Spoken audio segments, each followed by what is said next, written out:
cycle, who bike more days per week have lower rates of heart disease and heart attacks. Like, I mean, of course they do, right? I mean, the people who are able to bike 5 days a week are obviously different than the people who can only bike 1 day a week or cannot bike at all. So it's not that the bicycling is causing them to live longer lives or be less likely to have a heart attack. That could be true, but you certainly couldn't infer that from that relationship. I mean, you would want to get an example of like either randomizing people to having bikes and then studying what happens to people who were given bikes and people who weren't. Are they less likely to die of heart attack? Or constructing some neat natural experiment where some people by chance had access to a bike. Like, I mean, I'll give you an example. Let's suppose that you had information on everybody who had bikes, and some people by chance had their bike stolen and they didn't replace the bike for like a month. I'd be looking at mortality in the month after that person had their bike stolen, which is perhaps random, compared to people who did. But like, you know, I don't know, I would never do that study, but there's like studies like that idea of figuring out instances where by chance people were exposed to some event, bicycling or not, and then only studying the effect of that event on some outcome you care about. You know what started, this isn't about medicine, but it's that always is the one they always do. They go, 70% of all car accidents happen within 5 miles of your home. And you go, because people don't pay attention. No, it's because 70% of your driving's 5 miles from your fucking home.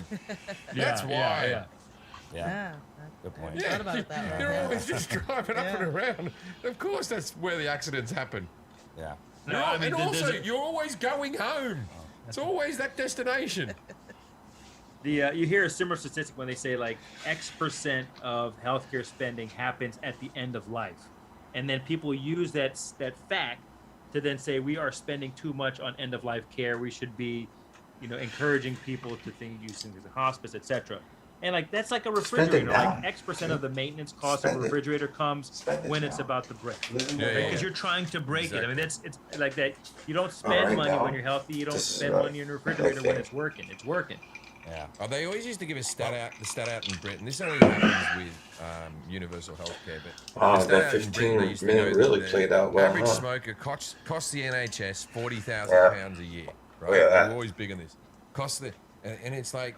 But they're paying £5 in taxes on each packet of cigarette. I would argue that every smoker pays for their cancer in Britain. That's just the little thing that I have to say. If you want to take the taxes away, you can bitch about the taxes. But they're being taxed. That's not an official public health announcement. I'm not condoning smoking. Smoking's terrible.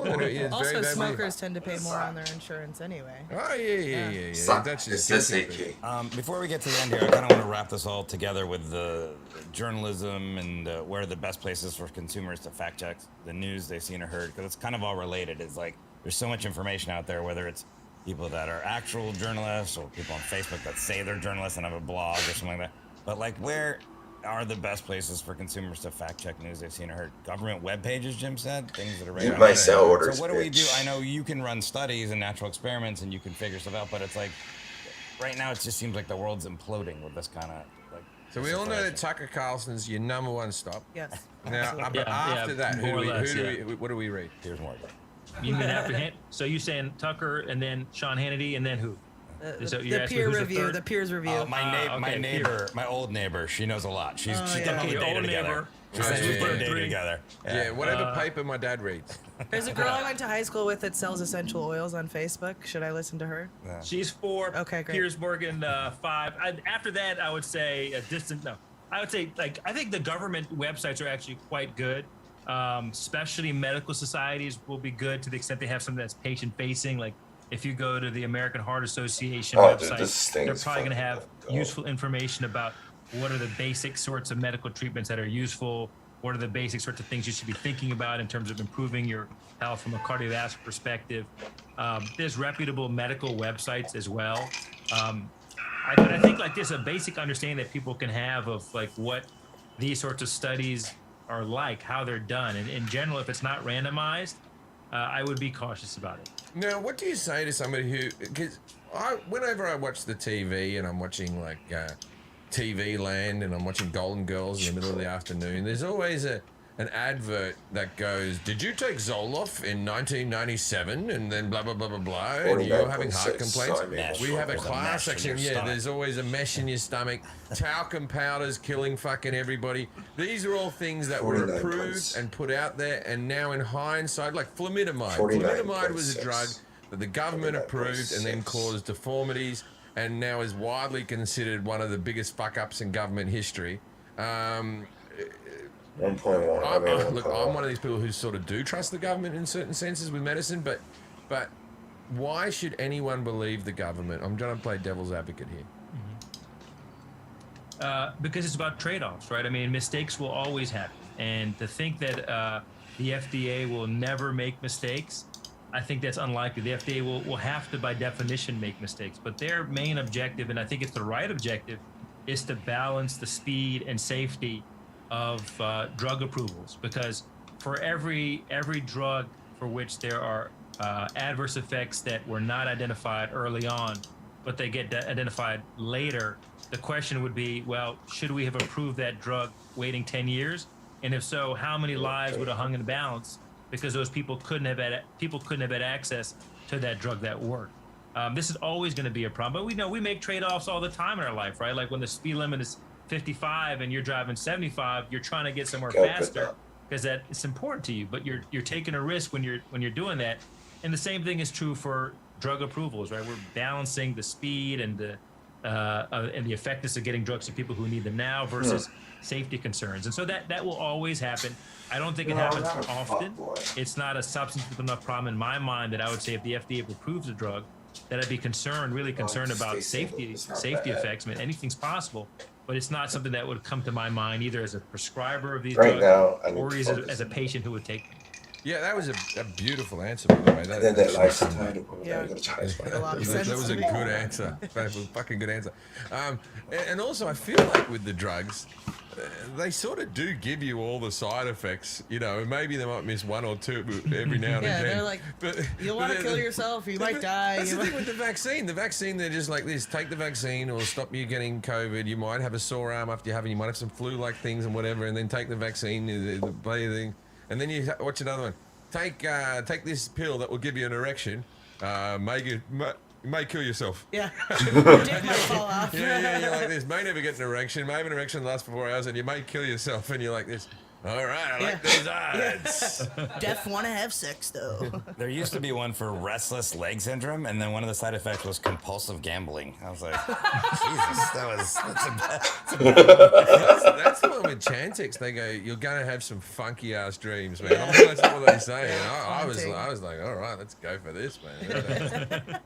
All right, before we get to the dinner party fact, I just wanted to remind everybody that Dr. Jenna or Bapu or Dr. Anupam, Bapu Jenna, his podcast is called Freakonomics MD. It's part of the Freakonomics Radio Network, so make sure to check that out. Subscribe to that if you want to hear more about this kind of stuff. It's very interesting. And you can follow him on Twitter and Instagram at Dr. Bapupod, DRBAPUPOD. So our dinner party fact, we asked our guest to give us some sort of fact that's interesting or obscure that our listeners and viewers can impress people with, like a dinner party or a bar or something. 여기까지 싹 다 내려오는 건. Yeah, so I know, Jim, I saw one of your bits, and I know you have an interest in guns, so I'm going to give you a gun-related fact. I love guns. I have about 10 or 12 at home. Exactly. Yeah. So this is a fact from my own research. What we showed is that during the dates that the National Rifle Association hosts its annual convention that happens once a year, the dates vary, the locations vary. During the dates of those meetings, gun injuries in the U.S. fall by about 10% during the exact dates of those meetings, and then they return back to normal. This is just kind of normal gun injuries, not necessarily violent, but just injuries. And the reason that we speculate why is because you've got a lot of gun enthusiasts who might otherwise be at home using firearms recreationally as they might, or unintentional injuries that might occur that don't happen because those individuals are actually at the NRA convention itself.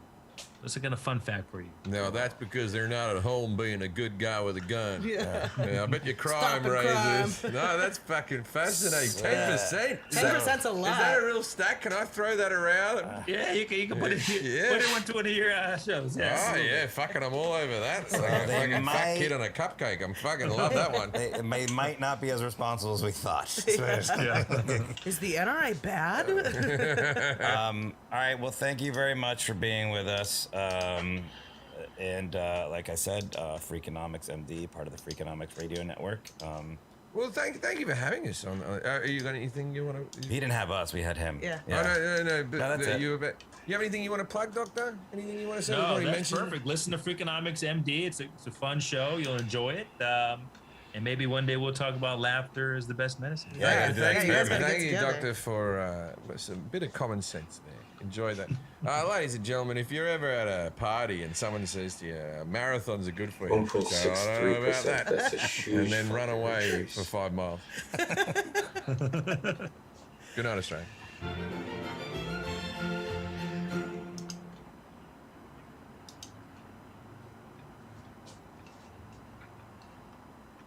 But this is crypto.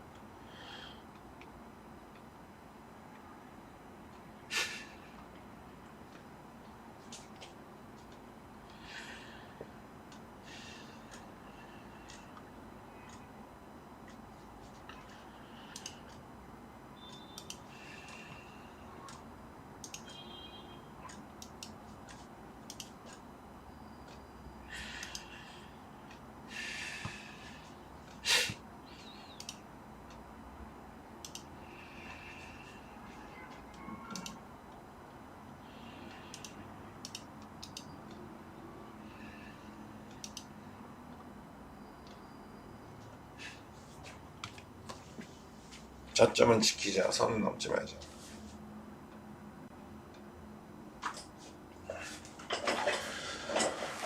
저점은 지키자. 그렇지. Engulfing candle.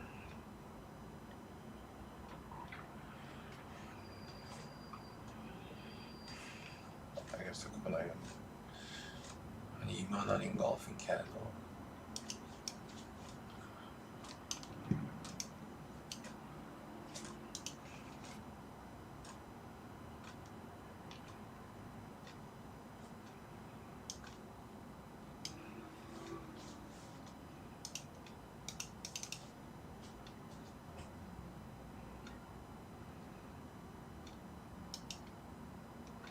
한 10%는 들었나? 120.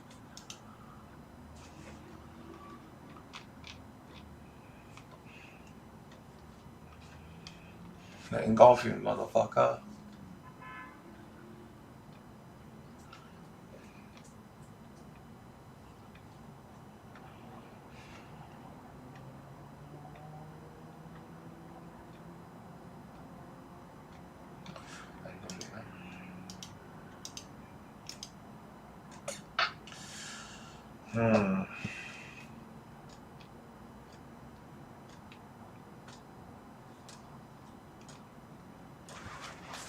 매물대 있어가지고 이거 함부로 뚫을 수 있으려나?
시원하게 밀어왔구나.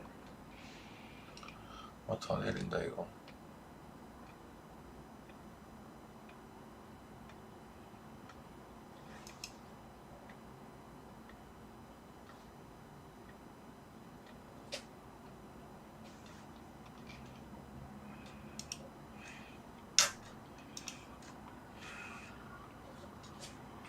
그럴 수도 있지.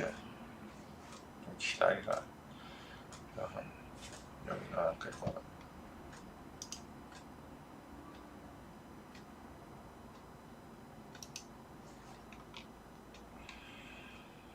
아, 여기서 수익을 다 토해냈네.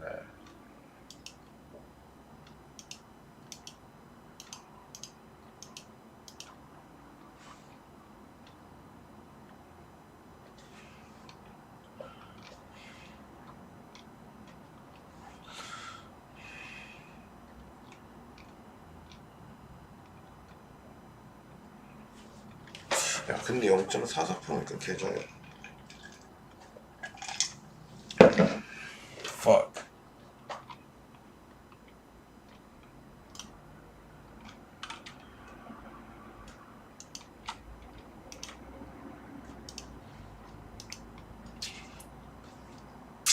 그럴 수도 있었지.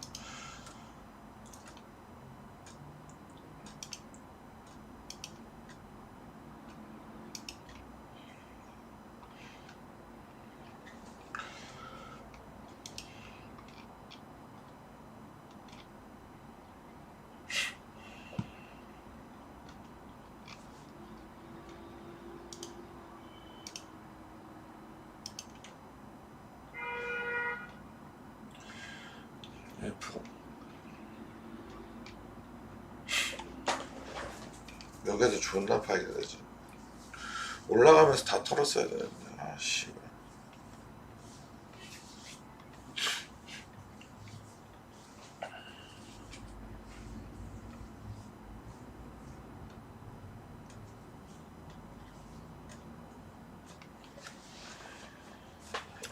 I want all this.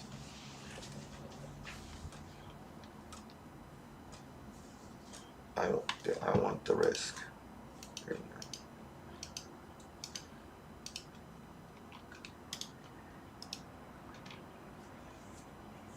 Oh wow. 이 저점만 안 깨면 된다. 이 저점 깨지면 이제 좀 개꿀로 가는 거지.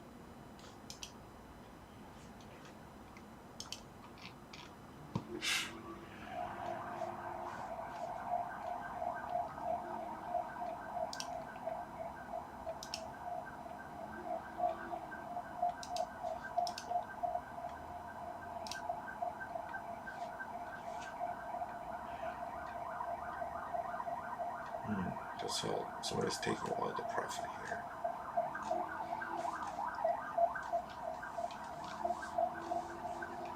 Oh, wow.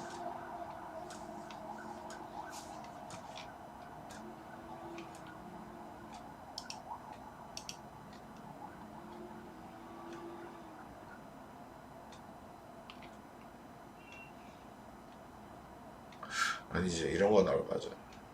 마이크로 풀백. 야, 일본 봉에서는 마이크로 풀백에서 봐야 됩니다. 일본 봉.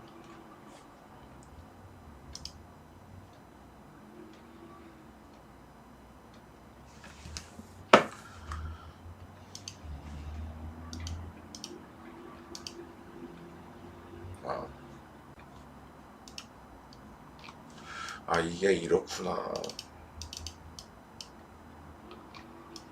어제도 당했는데.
그냥 씨발 먹으면 되잖아.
하지 말아라.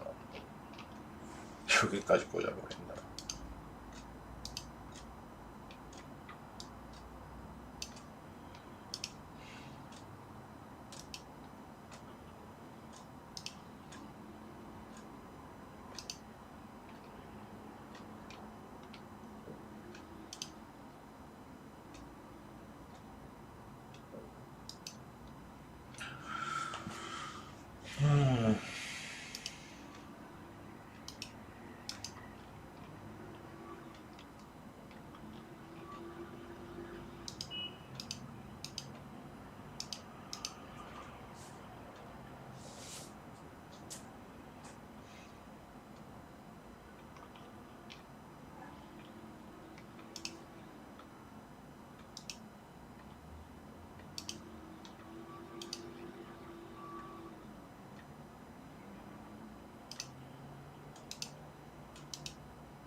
Big profit? No.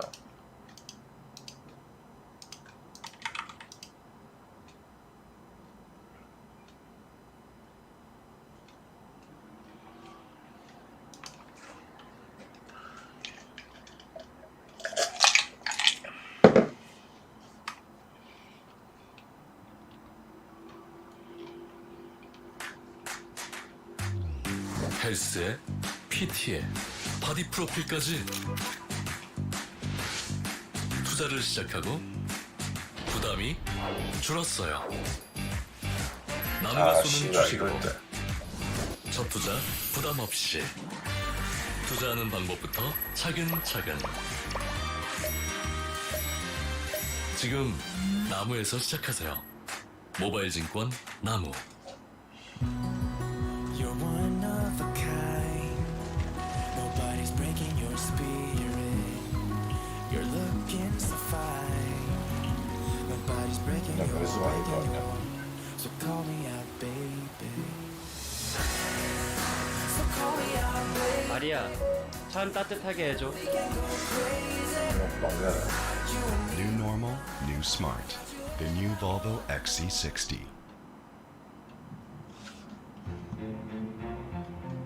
Cuban. Mark. Which one is a sandwich? And which one is my childhood friend? You may find out today. Oh, I don't know about that with Jim Jeffries. What? Hello, everyone. This is our last podcast in this studio. Wait. Where did you get these words from? Mark Cuban. There's a picture of him and Mark Cuban right there. Oh, you did Cuban Mark, though. I know, because if I did it the right way around, it would have just sounded like the thing. It was so funny because right before you started, you go not in the room, and then you go Cuban, and I was like, Luis is not Cuban. I was like, that's so. But then I realized you were talking about that picture. Jim only gets words from things inside the room, which leads us into what you were saying. It's good we're moving. We're moving to the improv to do the recordings, which we're very excited about. Jack's very excited about moving all this stuff from in here. He's over the moon about that. We've been gigging. We've been in Chicago and New York and Indianapolis. The shows were fantastic. Thank you for all the people who came out. What shows have we got coming up, Jack? Friday, October 8th, Fort Myers, Florida. Saturday, October 9th, Fort Lauderdale, Florida. And then on Sunday, October 10th, Jacksonville, Florida. I gotta ask you, you're from Florida, Forrest. Fort Lauderdale's just Miami, isn't it, really? Yeah, I mean, those people would probably tell you they'd be upset. It's a different area code. But yeah, once you're in South Florida, from Palm Beach all the way to the southern end of Dade County, where Miami is, it's just a city. It's like going east in LA or something. It's like it just keeps going. It doesn't. I always like going to Florida with Forrest. It's one of my favorite things. You see these friends show up that he hasn't seen for years, and you forget what he was like as a young boy. And I like to drive around and I play a game.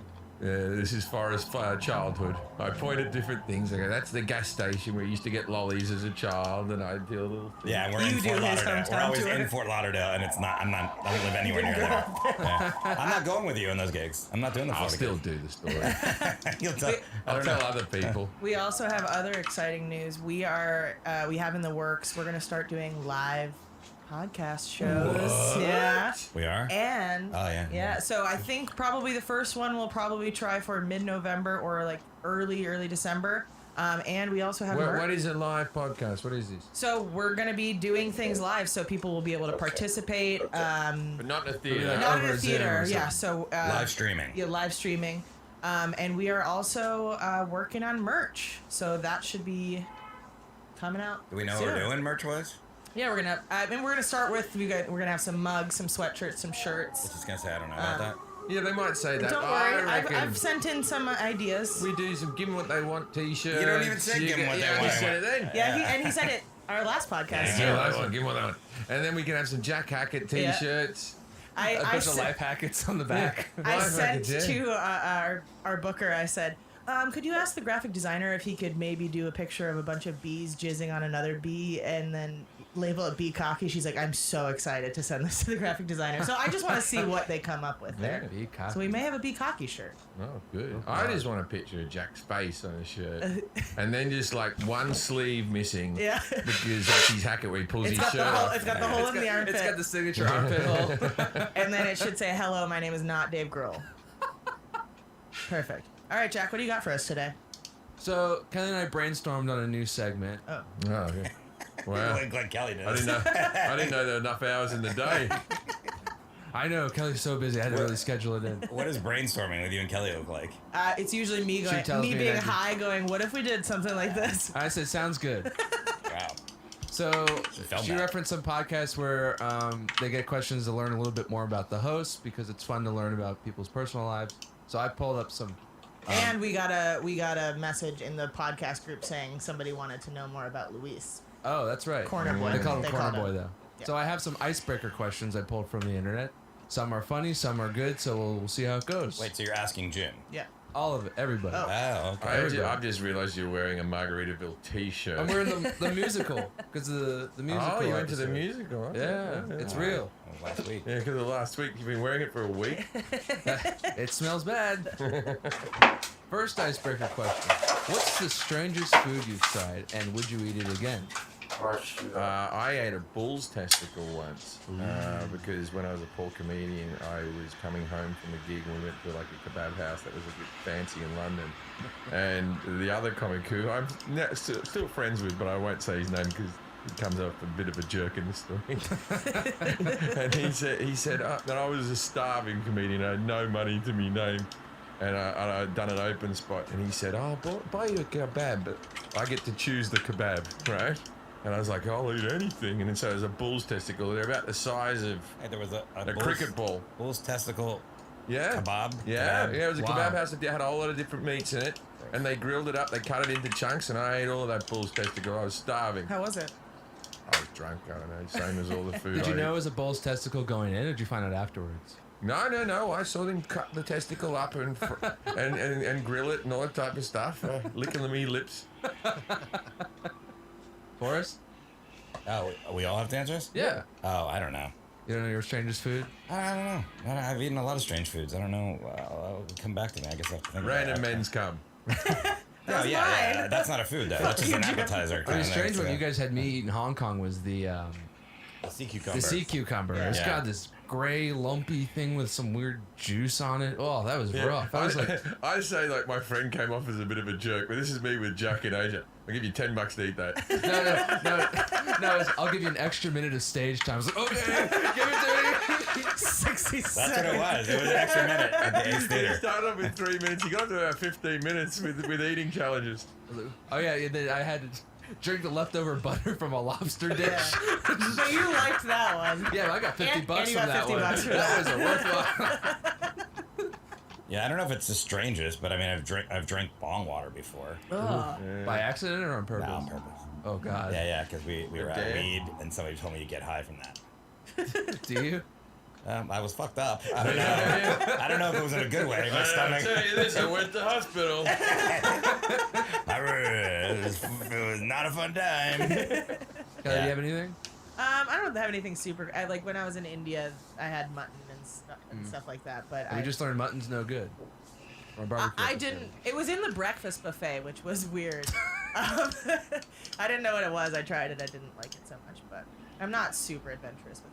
Oh yeah, that might be the grossest thing. Mutton bird. Yeah, mutton bird. We've talked about Mutton that. bird, dog shit. It's Yeah. the bird that tastes like fish. Yeah, it's In New Zealand? In New Zealand, I had mutton bird eggs Benedict, and I thought, a bit of a delicacy. I'll try something different. It's fucking rancid fucking bird that tastes like fish, and it's like a black tarry looking fucking meat. And then they're like, "So do you enjoy the mutton bird?" Like that, and I was like, No. It's horrible." And they get, and the waitress was like, "Yeah, no one likes it. What do you have it on the fucking menu for?" This is a waste.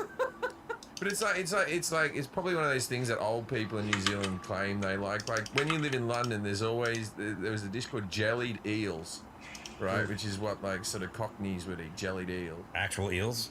Yeah, jellied eel, right? And it's a cold, clunky thing with like gelatine all over the eel in chunks and stuff like that. And whenever you meet like an old Cockney bloke, they're always like this. "Oh, I fucking love me some jellied eel." Oh, like this. And then whenever you're out with these comics and you're in a restaurant that has it on the menu, you go, "Oh, it's got the jellied eel here. Yeah. You should have the jellied eel." "Oh no, I'll just have a BLT." No, they have it. I wouldn't want you not to have it. Oh god. Yeah, It they're is all lying. gross. It's gross, yeah. Gross. I I'm know looking at it's- I pictures think. of it. I mean, things in jelly or gelatin are automatically not pleasant to look was at. I don't like cold pork pies in Britain. It's like covered in gelatin. Yeah, and it's they- just fucking. The picture in my head was gross, and then I googled it, and it was way grosser. Give me let me look at this Look at jellied this. eels. Look at Yeah, that. it's shit. It's shit. And And it feels like something you would eat in China, where they're like, It's "Oh fear no, this is factor. quite good," and then in Britain, where they're just like baked beans and eggs and Yeah. fucking chips, and then they're jellied eel. Right. Ugh. Because you can't blame like in like developing countries and stuff like that, they eat things that typically we wouldn't because they're using the full animal or whatever. But in Britain, you're like, what? They've Why are had you some- doing this here? They've had some times where they've been at war. Have And you ever had head cheese? Yeah. That's that weird meat. Smegma. It's the stuff at the end of a dick, right? Smegma, yeah. No, it's like a cold cut that looks like. It's like- it looks I've like had it, but I've never particle had board. it. It looks like marble, but I've it's had like it, I haven't made had of like leftover pig gelatin and crap. No, it looks like that. if all the meat that'd be on the floor, they'd be like smash it together and make one meat, and then you can seal the pieces in it. It's, All right, next question, Jack. You made us all feel sick. Okay. Well, it's good. were there any funny occupations you wanted to be when you grew up? First of all, Yeah, you're comedian. You want Yeah, the Nailed it. funniest of them all. car salesman. You know what I mean? You know what I mean? You know what No. I mean? I remember when I was a little kid, I wanted to be a doctor. Like that was That's short-lived. funny. Yeah, That's no, hilarious. Yeah, but when you know me, you go, that wouldn't have been a good fit. It was just because my mum was a hypochondriac, so we were always at the doctor's office, and I thought me doctor was a really cool guy, and he seemed to be well respected, and everyone doctor, and I thought, oh, that'd be a good job, and then I realised I couldn't cut the skin or anything like that. I'll tell you what I found out this week, that I'm a bit like, I only thought this was in movies, and this is something Americans do that the rest of the world doesn't do, that blew my fucking mind. My Wipe our ass? kid comes home from school, and he's like, yeah, I got to dissect a sheep's eyeball. And then he goes, next year we got to do a frog. And I only saw that on ET where they like try to knock the frog out. The frogs all started jumping. I've seen it in American movies and stuff like that. I didn't think you guys actually cut into animals in class. Dissected frogs in middle school. Yeah. That doesn't happen anywhere else. My partner passed out. It happens other places. No, this is an They American. don't dissect animals in other countries? I've never dissected. No, we dissect them, but not school kids. Yeah. I never came into school and had a dead animal in front of me on a bit of paper and gone, learning. Right? Lampreys. I did a baby pig. Yeah, Yeah. Turtle. Yeah. What? Yeah, I thought it was just hey, frogs. guys, we went into the science room. He goes, it's really nice. There's animals everywhere. My wife's vegan, and she's like, what? And I'm like, yeah, fucking, they're going to cut up some animals there, man. And he goes, there's rabbits and, like, fuck this, don't test on animals. Stop giving kids animals to cut Yeah, we're up. like breeding serial killers. Yeah, I did. I thought that was a myth. That was just something in movies. I didn't know that was a real thing. And they reek of formaldehyde. It's so bad. Yeah, Well, they don't use very formaldehyde anymore. They disgusting. use formalin because formaldehyde is a carcinogen. Do you remember learning anything? Like cutting open an eyeball or something? Do you remember learning something? I mean, I'm sure we looked at things. The partner that I had was very squeamish about doing it, and when he cut into the frog, like a little juice came out, and then he ended up like passing out, and I had to do it myself. I think it's unnecessary. I don't think I liked it. It's disgusting. Like even a video, if you want to show a video of someone doing it or a diagram in a textbook and this is where the organs are. That's enough. That's plenty. I mean, yeah, or at least wait till high school when it might be a specific course. Forrest is very indifferent about this. We don't need middle schoolers doing surgery. But I was a biology major, so but I mean I remember when I was a kid though it made you it was more like you learned stuff, but like you kind of I don't know. It made me think about the natural world more. Like it was kind of Australia has a strict no scalpel for 8-year-olds program. Yeah. 8-year-old is pretty. I was trying to remember how young I did. 8 is very young. I was in middle school. Yeah, I was in middle and high school. I was 9th grade. So I was 12. I was middle and high school. That's advanced, I think. Oh no! You guys were a very good school. Private school. You guys were very good school. By We the time paid extra money so we can cut open by animals. the time he's 13, they give him Godivas. Yeah, let us know in the comments if cadavers. No, there's chocolates for a baby. Cadavers. You said cadaver. Yeah. I was like, wow, this is a good school. Cadaver. I knew I got the word wrong. I thought if I just said it with enough conviction, that's the word, right? I could get it through. Yeah, let us know in the comments if you're not from America and you dissected yeah. it. Let's find out. But they don't in Australia. They don't do it in Australia. Maybe I went to a fucking shitty state school. I think they're phasing it out. Also, by the way, Louise, it wasn't a baby pig, it was a fetal pig, probably. It looked pretty developed. It was a pig abortion. Got a massive cock. Made me really depressed. Tastes pretty good. By the way, aren't you supposed to be asking Louise questions too, since people want to know about him? I had one ready for the last one, but oh shit! He cut up a pig at school. Everything Louise eats is weird. He cut up a pig at school, but that was in recess. He brought it had been marinating in Sprite. Wait, what's the strangest food you've had? Hold on, okay, Louise told us before the podcast that he rubbed an egg on his car for fucking good luck. Tell us all about that. Wait a second. Forrest wasn't here for this. Yeah, repeat this story, please. Yeah, I mean, Mexicans believe if you think someone's wishing bad upon you, you're supposed to rub an egg on yourself while saying the Our Father in Spanish. Wait, a hard-boiled egg or a... No, a raw egg. And then you have to crack it in water, and whatever you see in the water, it's like, that means you're worried about something, or that means people are wishing harm. And my car broke down on the way home yesterday. I had to pull over on the side of the freeway. So I was like, fuck it, I'm rubbing an egg on this car. Like, who knows? Maybe someone's wishing bad upon it. John Voight, probably. Yeah, he had a wooden LeBaron. It got repaired with a Stanley knife and a fucking and a Phillips head screwdriver. It looks cool in pictures, though. Wood glue. I don't even wash. I just spray it with Pledge. Yeah. The inside of it's all Lego Technics. Yeah, it does look cool. I'll do. Oh yeah. Okay, so cricket taco. Cricket taco is what I. Cricket taco. Yeah, it's Oaxacans. Yeah, you have to eat it over 5 days. I'll do one last icebreaker. Slow burner. Last icebreaker, and this was a real one on the website. Do you find Hugh Grant funny? Yeah. I'm going to say yes. I don't think I do. I can't think of him being. It wouldn't surprise me He's if he in were my- funny. Atta boy, it's really I good. was in a bar once with him and Alan Rickman. I wasn't with them. Alan Rickman and him came into a bar. And Alan Rickman was what, Snape, right? Yeah. From Harry Potter. Okay. You Die I was just Hard, making Alan sure I Rickman, was, Love Actually, Alan Rickman. Anyway, so Alan Rickman and Hugh Grant came into a comedian's bar during the Edinburgh Festival, which was, you know, like you have to have special festival passes and all that type of stuff. And I'd only never known him. And like, I have a problem with Hugh Grant is that's not in the script. There's no way every script he reads goes, I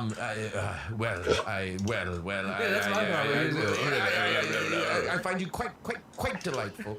There's no too quiets in there, just do the fucking lines. Anyway, so, but I like Hugh Grant. Anyway, so Hugh Grant was in there, and there was a few girls with him, and him and Alan Rickman, and Hugh Grant, and it's still not legalized in Britain. He lit up a joint, so I fucking think he's cool as fuck. Yeah. And then this is before everyone had camera phones, and then he got kicked out, and we all cheered, and he sort of gave us a cheery old wave and fucking left. And I thought, that guy's all right, man. I have a lot of time for him. I like About a Boy. He's funny in that. You don't think he's funny in any movie? I really hated the movie. What's the Christmas one again? Love Actually. Oh, everyone hates Yeah, that that movie. movie's terrible. But not everybody hates that movie. Everybody loves that movie, and I always, I know. There's two camps. I'm always fighting with people. It's terrible. It's a terrible movie. Everybody in the movie is a horrible person. Yes. Yeah.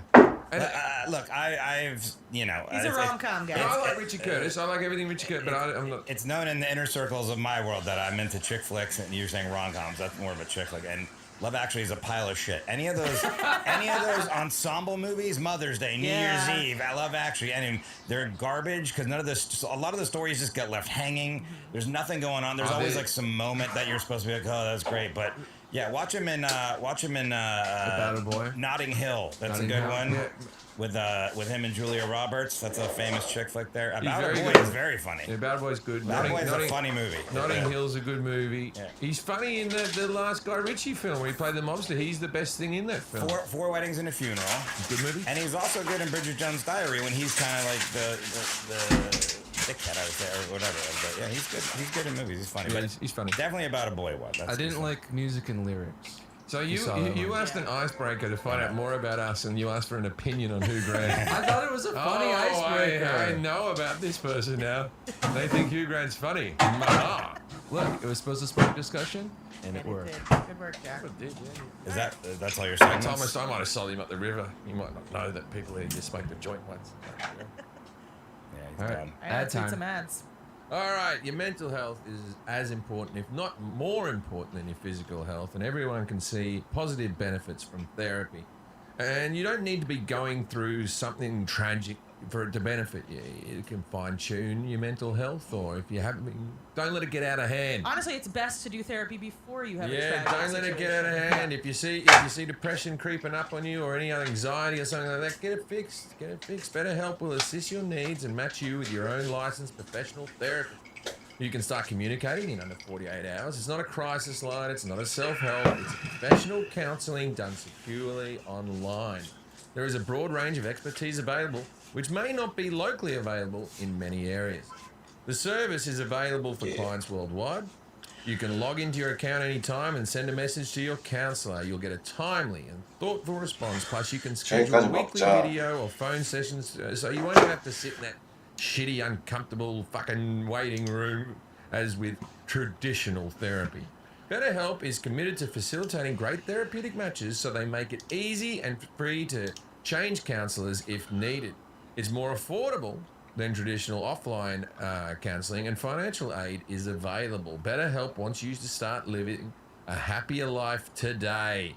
Visit betterhelp.com/IDK. That's better HELP, and join the over 1 million people who have taken charge of their mental health with the help of an experienced professional. In fact, so many people have been using BetterHelp, they're recruiting additional counselors in all 50 states. This podcast is sponsored by BetterHelp, and the I don't know about that listeners get 10% off their first month at betterhelp.com/IDK. Green Chef has a meal plan for every healthy lifestyle, keto, paleo, plant-based diets, or even if you just want to have a delicious but balanced meal. Green Chef's expert chefs curate every recipe with over 30 meal choices every week and the flexibility to switch plans. You'll never have to sacrifice taste for nutrition. You can enjoy restaurant quality dishes in the comfort of your own home or someone else's home, in a house. Enjoy new and nutritious recipes each week that are perfect for you and the whole family. Green Chef is the first USDA certified organic meal kit. That's pretty good. So you can enjoy hand-picked organic vegetables with premium proteins without having to worry about where they came from. Green Chef is also the most sustainable meals kit, offsetting 100% of their plastic use and 100% of their carbon footprint and emissions. Enjoy your greens while being green. They wrote that, but I enjoyed it. Like that. Avoid the long lines at the grocery store and get fresh premium ingredients delivered right to your door. And since Green Chef ingredients are pre-portioned, you'll actually be reducing food waste by at least 25%. Green Chef is also America's #1 meal kit for eating well, meaning they're the best meal kit whether you're keto, paleo, vegan, vegetarian, gluten-free, pescatarian, or you just want to eat more balanced meals. See, I look, I don't eat pork now. I don't eat pork, but I live with a vegan who eats a little bit of fish, but she doesn't like to admit that because she thinks that people will come after her and denounce her. But yeah, she doesn't listen to the podcast. We're fine. Who's coming after her? I don't know, the bloody fish. Yeah, someone to slap her with a fish like a Monty Python sketch. But yeah, these meals, you know, so if my wife wants a vegan meal, but I want something that's just pescatarian, or I want something that's keto or something, we can mix and mash our meals and have a good time. Forrest, I hear you eat the meals. Yeah, I think I said before, here's a trick. If you want to impress people, have them over for a dinner party, but then cook Green Chef, because you can take all the ingredients. You have to do a little bit of chopping here and there, and there's sauces, but you put everything in little bowls, and then you have these great meals. Like, it tastes amazing, and they tell you how to plate it too, so it looks good. Yeah. And you can send people over, and you're like, So hey, they feel check like this a out. chef. Check out what I made. And you're like, how'd you make the sauce? Family secret. Can't tell you. All right. Forrest likes it, so it must be good. Go to greenchef.com/I don't know 100. That's a different code. Use the code I don't know 100. Why would they put the 100 on the end? That seems weird. To get, wait, fucking hell. Get $100 off, including free shipping. I think it's gotta be $10. Did you read that right? No, it says it here. But I don't know 100 to get $100 off. They're gonna fucking owe you money at the end of this. Okay, this is true. Go to greenchef.com/I don't know 100. It's highly encouraged to eat this food. it's the #1 meal kit for eating well. It is really good, and if you subscribe to Green Chef and you don't like it, you can publicly humiliate me. That means Twitter. That's good motivation. Oh yeah. All right, please welcome our guest today, Tim Brooks. G'day, Tim. Now it's time to play. Yes, no. Yes, no. Yes, no. Yes, no. Judging a book by its cover. All right, Tim. Now I'm looking at where you're seated there. I would go out on a limb and say that Tim's an academic type of a fella. He has a lot of. What gave it away? Yeah, a lot of papers, a lot of or he's kept every receipt of all time. Like you can audit Tim all day. He'll fucking sort you out. He's got them all. Tim. So are you a professor, Tim? No. Do you work in the education field? No. Oh, okay. Have you written books? Yes. Okay. Now you know what he does. He's narrowed it down. I'm looking to the left of you. You're a cap enthusiast. You got about 5 of them. I'm the same. Okay. Is your specialty history? Yes. Yeah. All right. We go. Is what we're about to talk about today involve war? War? No. No. Okay. Not particularly. I'll tell you this. Our last episode was on musical theater. The one before that was barbecue. You really hit a stride of stuff you like. Yeah. This is something you like a lot, and you may consider one of the best inventions ever. You invented porn, did you, Tim?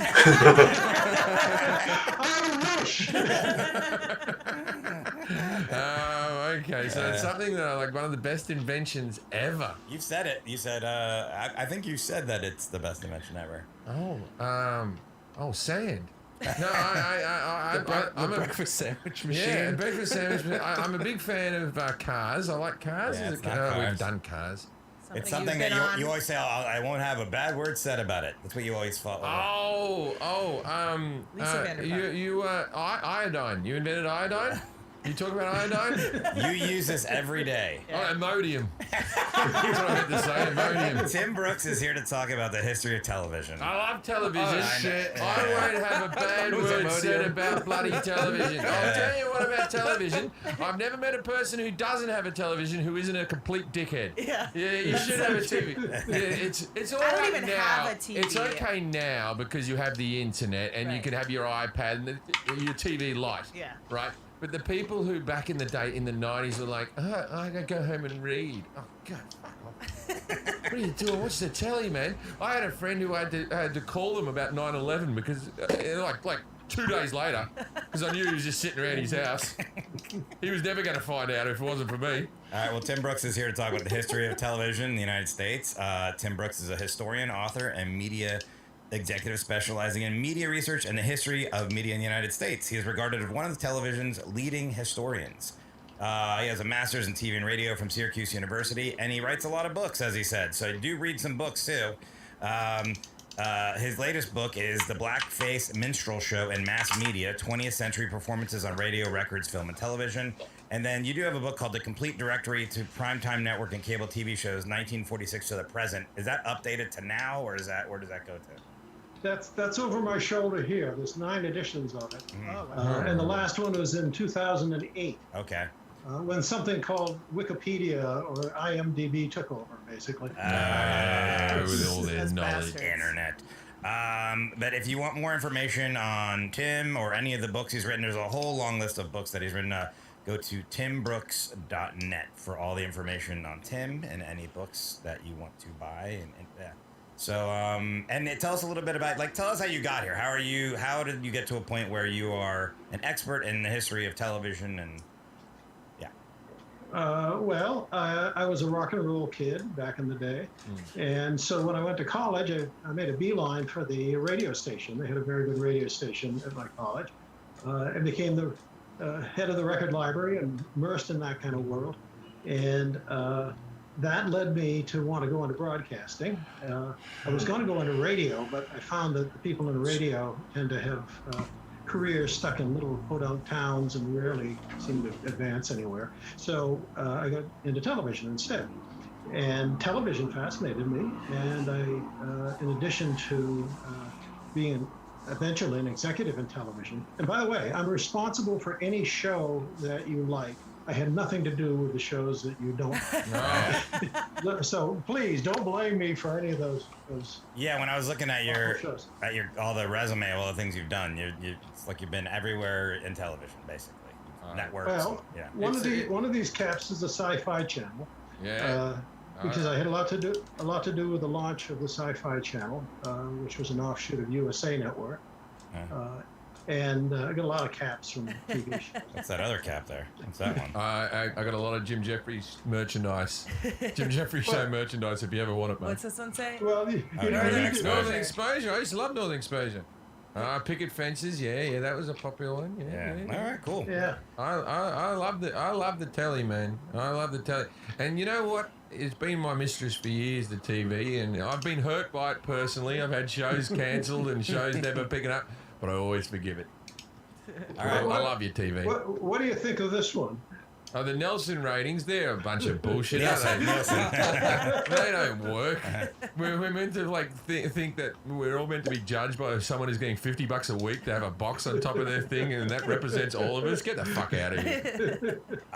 So Tim, I'm gonna ask Jim a few questions about the history of TV in general, but we're gonna talk about some television shows too, and we'll see how Jim does.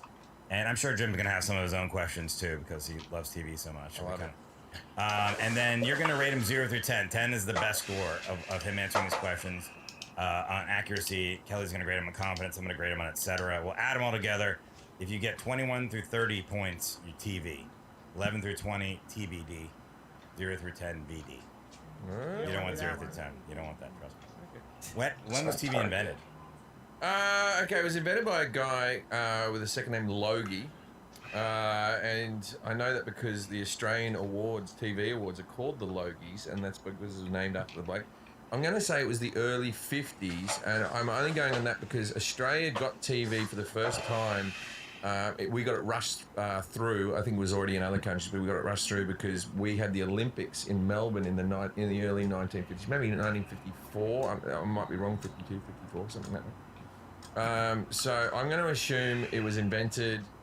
Okay, so do you want it when it was invented or when we first got them? Say whatever you want. All right, so I'll say it was invented in 1949, and then the world got them in 1952. All right, what is a mechanical television? Mechanical TV is where you go up and you got to turn the knob to change the channel.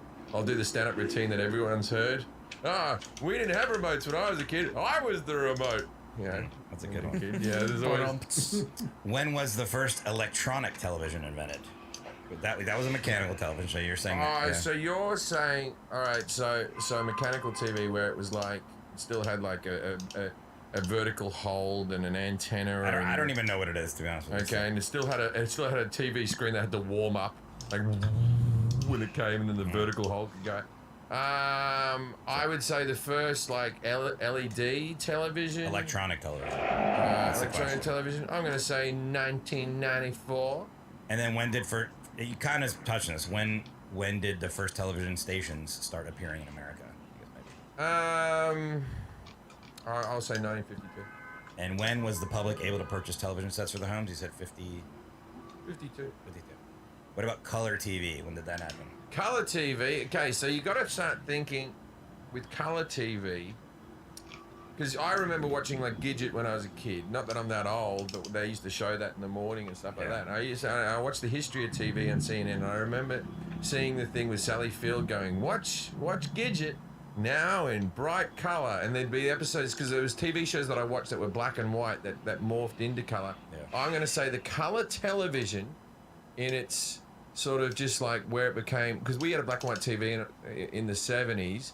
I would say that very rich people could have had a color television in 1974. Okay. And then the laugh track. When did that start and how did that come about? The laugh track. Oh golly, that would. I think that might have been there from the beginning, because that might have come from radio plays, and the radio plays probably had laugh tracks. And I'm trying to think back to like listening to the Goon Show on my dad's old records, and whether the Goon Show had a laugh track, and that was sort of in the 60s. So I'm going to say in the 1960s that came out, and it would have come from radio plays. Okay, and did commercials always exist in television? I bet you that commercials didn't already exist. I bet you it started with product placement, because then it became the Colgate Comedy Hour and stuff like that. So so they'd go, come and watch Thing, brought to you by Brill Wipes. Brill Wipes, the best thing. So I believe product placement was before commercials, and then commercials came in after that. And a product placement would have been pretty quick. As with everything, it's like when you invent something, they go, oh, this will be good to give people news, and then a little bit of entertainment. It always starts off as a news thing, and sport comes in, and then, What are minstrel shows? Minstrel shows. You didn't invent them. You can say it's where people, Al Jolson and stuff like that, they put on blackface and they sing things like Mammy and stuff like that. It seems like an odd choice to do, but that was. We'll talk about it a little bit. That was Tim's latest book that he wrote. Was on that. So, cable television, you know, when that came around, like you had your networks. Well, I'll tell you what, cable TV didn't come around to Australia until the 90s. We're talking about the US mostly. No, I just want to say this as a point. So in Australia, we had the 90s. Before that, and really even still now in Australia, it's 4 main channels. 7, 9, 10, and 2, right? And so we had these 4 channels, and we used to hear about America and how they had 40 channels and stuff like that, and we thought that must be a fucking cracking place to live. And now that I have 300 and something channels, it doesn't help your life out at all. It doesn't make any difference. It actually makes everything watered down ever so slightly. But I would say cable TV came in America in the late 80s. I'll say 1987 came into America, and then we didn't get it for another 10 years, or maybe another 6 years in Australia. I'm trying to think too. I want to guess it was like the early 80s, because I remember my grandmother had it, and she had that thing where you had the 3 switches. You had to switch top, middle, bottom, and then you'd press a button, and then it had a sticker. I don't even know what that was. I saw like the history of TV. I can't quite remember, but I remember like ESPN started off as a regional thing, and the guy just had the biggest satellite, and that's how it sort of spread across the country. And it was just doing stuff like fucking beer pong and stuff like that, and then they... What was considered the golden age of television?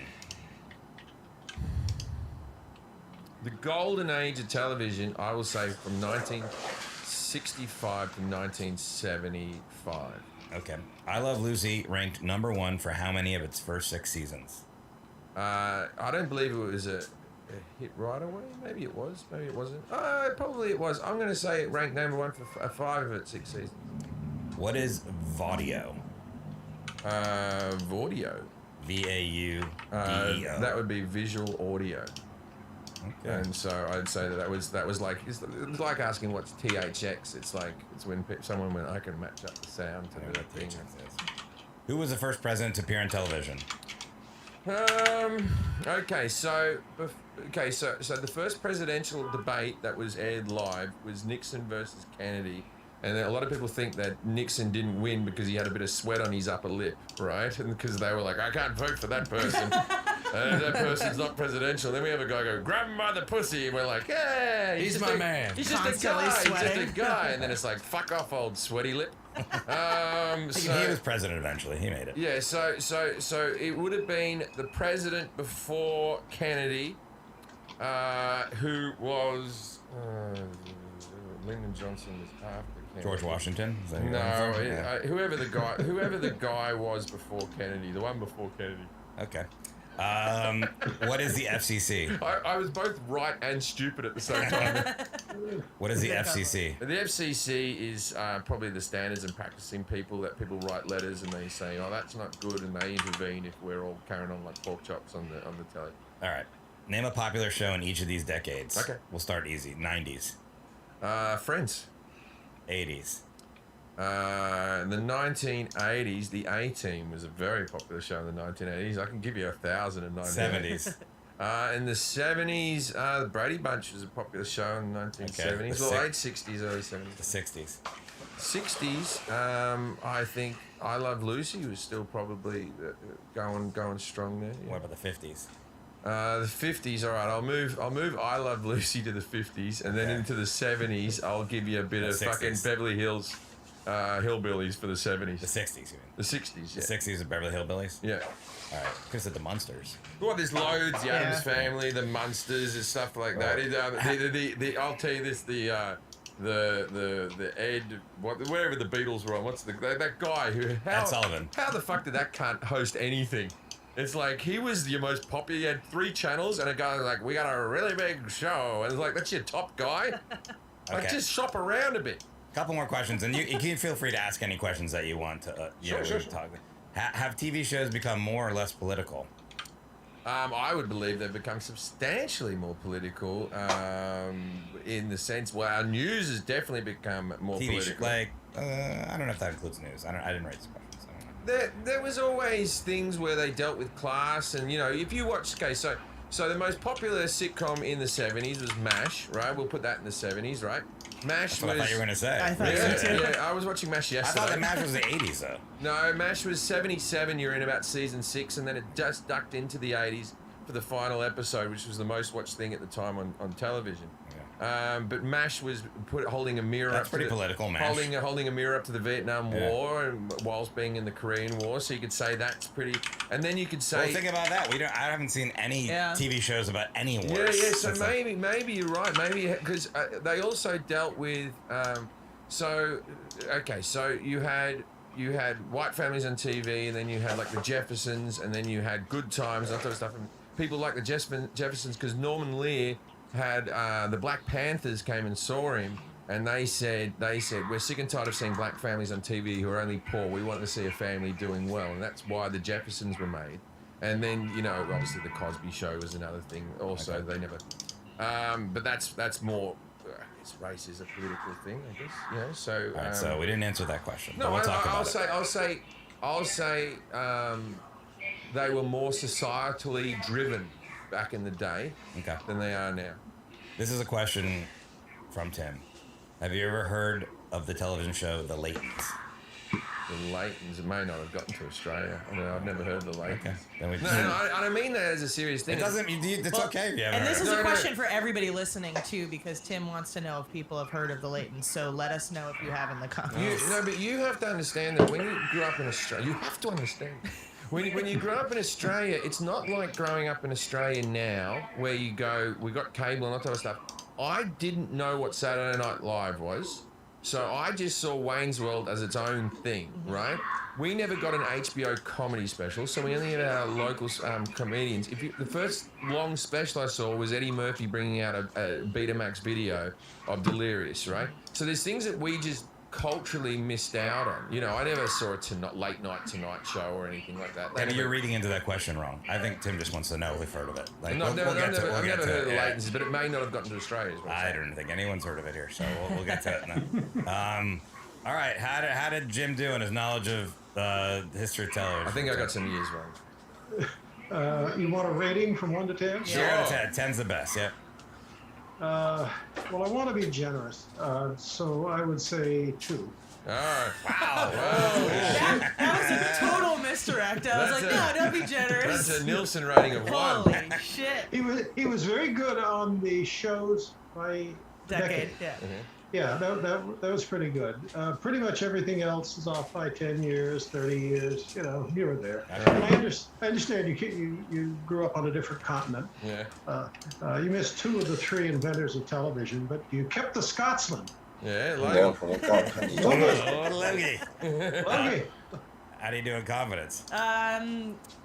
Probably 4. Wow, 6. I thought it was pretty confident. I thought he was really confident. I was like, damn, he's nailing this.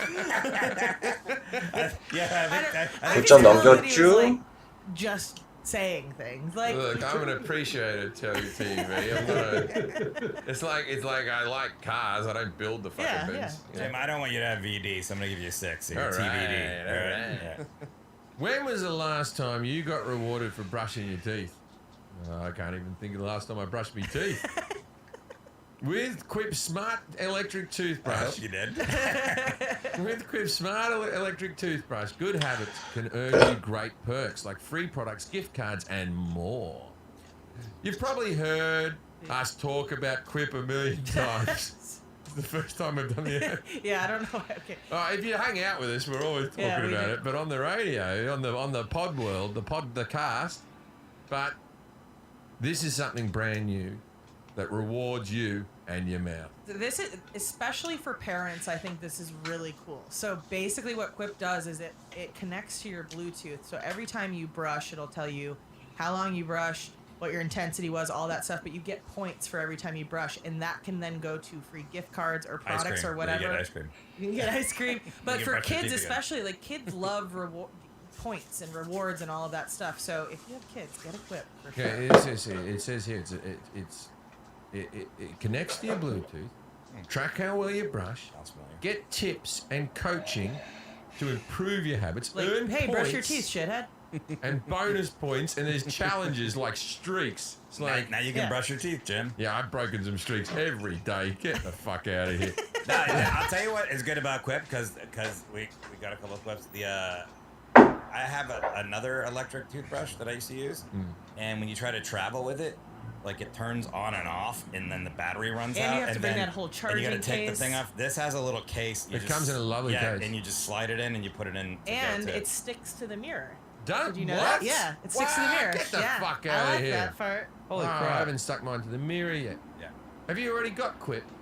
Upgrade it with a smart motor and keep the features you know and love. Beyond the brush, Quip has everything you need to build a complete routine. They've got mint and watermelon toothpaste, with anti-cavity ingredients for strong, healthy teeth. Floss that expands to clean. Yeah, okay, you're just saying words now. No, floss that expands to clean. This is floss technology that you haven't fucking seen. Yeah, wow. And comes in a refillable dispenser to reduce waste. You know this about me, Jack. What do I hate? Waste. I hate waste. I'm gonna try the watermelon toothpaste. I got toothpaste for Arnie, and it doesn't smell good.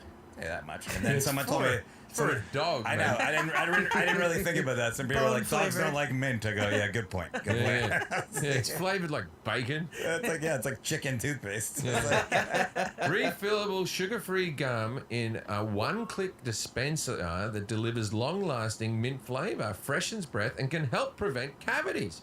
Refillable mouthwash that's good for you and the planet.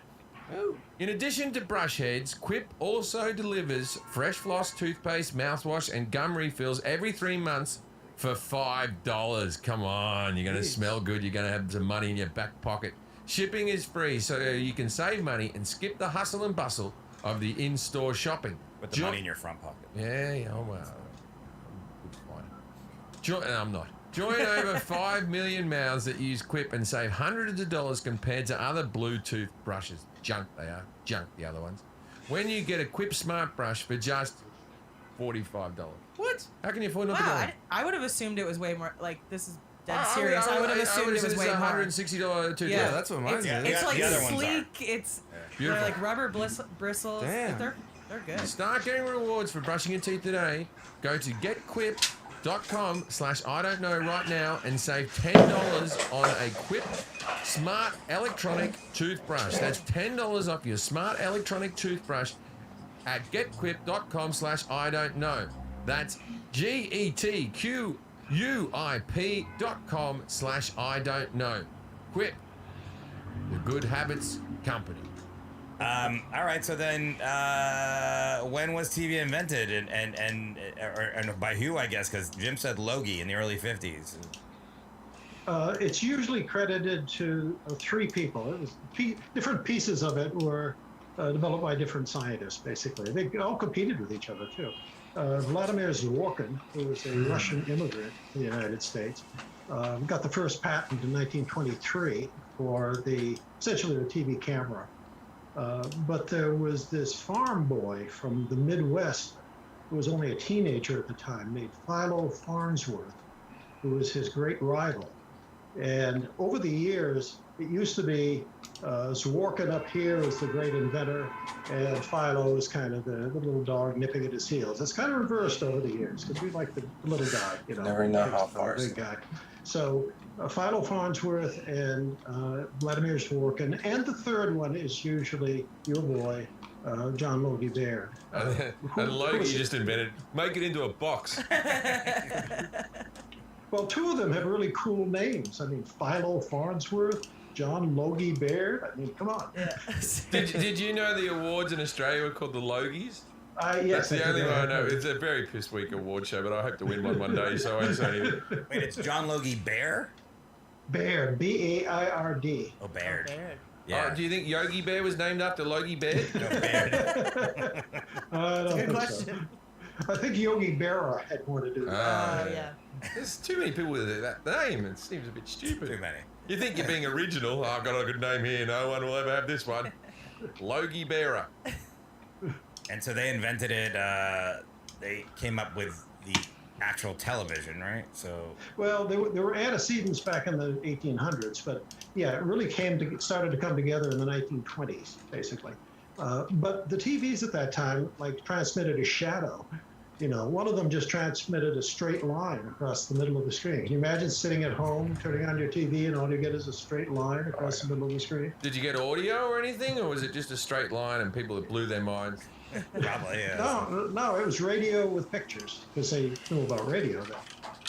In the 30s, and there's a lot in the press about TV's coming. Well, the Depression came instead. And so not much happened during the 30s until the very end of the decade. The first president on TV incumbent president was Franklin Roosevelt in 1939 at the World's Fair. So we're a little bit off there. You were very confident on that one. You're like, I got that one right. Yeah, but very confident with the guy before Kennedy. I'm saying to the masses. Right? Roosevelt was on one TV where they all went, ooh. They all had to show up and buy tickets to fucking see him on TV. Like, no, regular telly. It was about to take off, actually, in 1939. That's when you had the first regular broadcast. But then we got occupied in something else called World War II. So that put a stop to everything for a while. Were there people who pushed against the television that like, we don't need this technology, it's stupid? There were always people like that, always people like that. But there was a lot of enthusiasm because it was seen as an extension of radio, and they all knew what radio was. And were people worried it would rot the children's minds? Because I have a child now, and I remember when I was young, you're watching too much TV, I reprimand my son now. You don't need to have 3 devices on. 2 is plenty. Let me switch his iPad. If he watches something on his iPad, he's switching his own show up there, and I'm like, and then I get him down to just watching telly. I'm like, oh, good parenting. And people wonder, like, they're always like, and now everybody has ADHD. This is a scam. It's like, well, we've all been like, I'm sure TV and internet and all that stuff had a lot to do with that. It's concentration. Sure. But they would have pushed back against the radio, going, listen to that rubbish, it'll rot your mind. Why listen when you can read? Yeah, I used to like it back in the day when you were listening to the baseball. There's just that bit of ticker tape that came through. You go, that was good. There was more pushback against radio actually when it started in the early 1920s, as being it's going to rot minds and things like that. But TV was like, by the time TV came along, it already accepted radio. So it was going to be the better form of radio. And they thought it was going to be educational and stuff. That didn't turn out to be true. I pushed back against the curved TV. Remember that 8 years ago when we were all getting these TVs that came out of your wall and curved, and we were told it was better and all that because you could see it from any angle and it looks the same. Fuck off curved TV. We had to go. Same with 3D TV. We don't want you in our home. What is... okay, so the 30s, the television, and then what is a mechanical television? The very first TV sets had mechanical parts. They had like a spinning disc inside the TV set, or going around real fast. And the disc had little pinholes in it. And because of the way it spun, and I don't want to be overly technical on this, it would pick up different parts of the picture. It had to be synchronized perfectly with another spinning disc in your TV set, 50 miles away, spinning too. That obviously didn't work too well. And so electronic TV, which is all electronic, came along just a few years later in the late 20s. Oh, we used to have the antenna on top of the television. We used to have to adjust it. Ears, yeah. And then you'd have one, but don't move! It was the fucking shit, man. You had to fight for your viewing. You felt had to really want it. at the end of it, you felt like you earned it. So mechanical TV, the electronic TV came in the 20s. Is what you're saying? That's when. That's right. Okay. That's right. Okay. That's right. Did you have to wind it up or anything, or like I'm serious? Was it like a watch? That was a record players. You had to wind up. Yeah. No, not the TVs. But still, it had to be synchronized with a master TV, the mechanical one. You're saying? Is that what you're saying? Is that like? Yeah, the broadcasting disc and the receiving disc all had to be. Yeah, it didn't work too well. They actually made those up until the 40s. CBS stayed out of network broadcasting because they were trying to push mechanical TV as late as 1948. And RCA, NBC, was pushing the electronic version of it. And NBC did something very smart. They said, okay, we've got this competing system.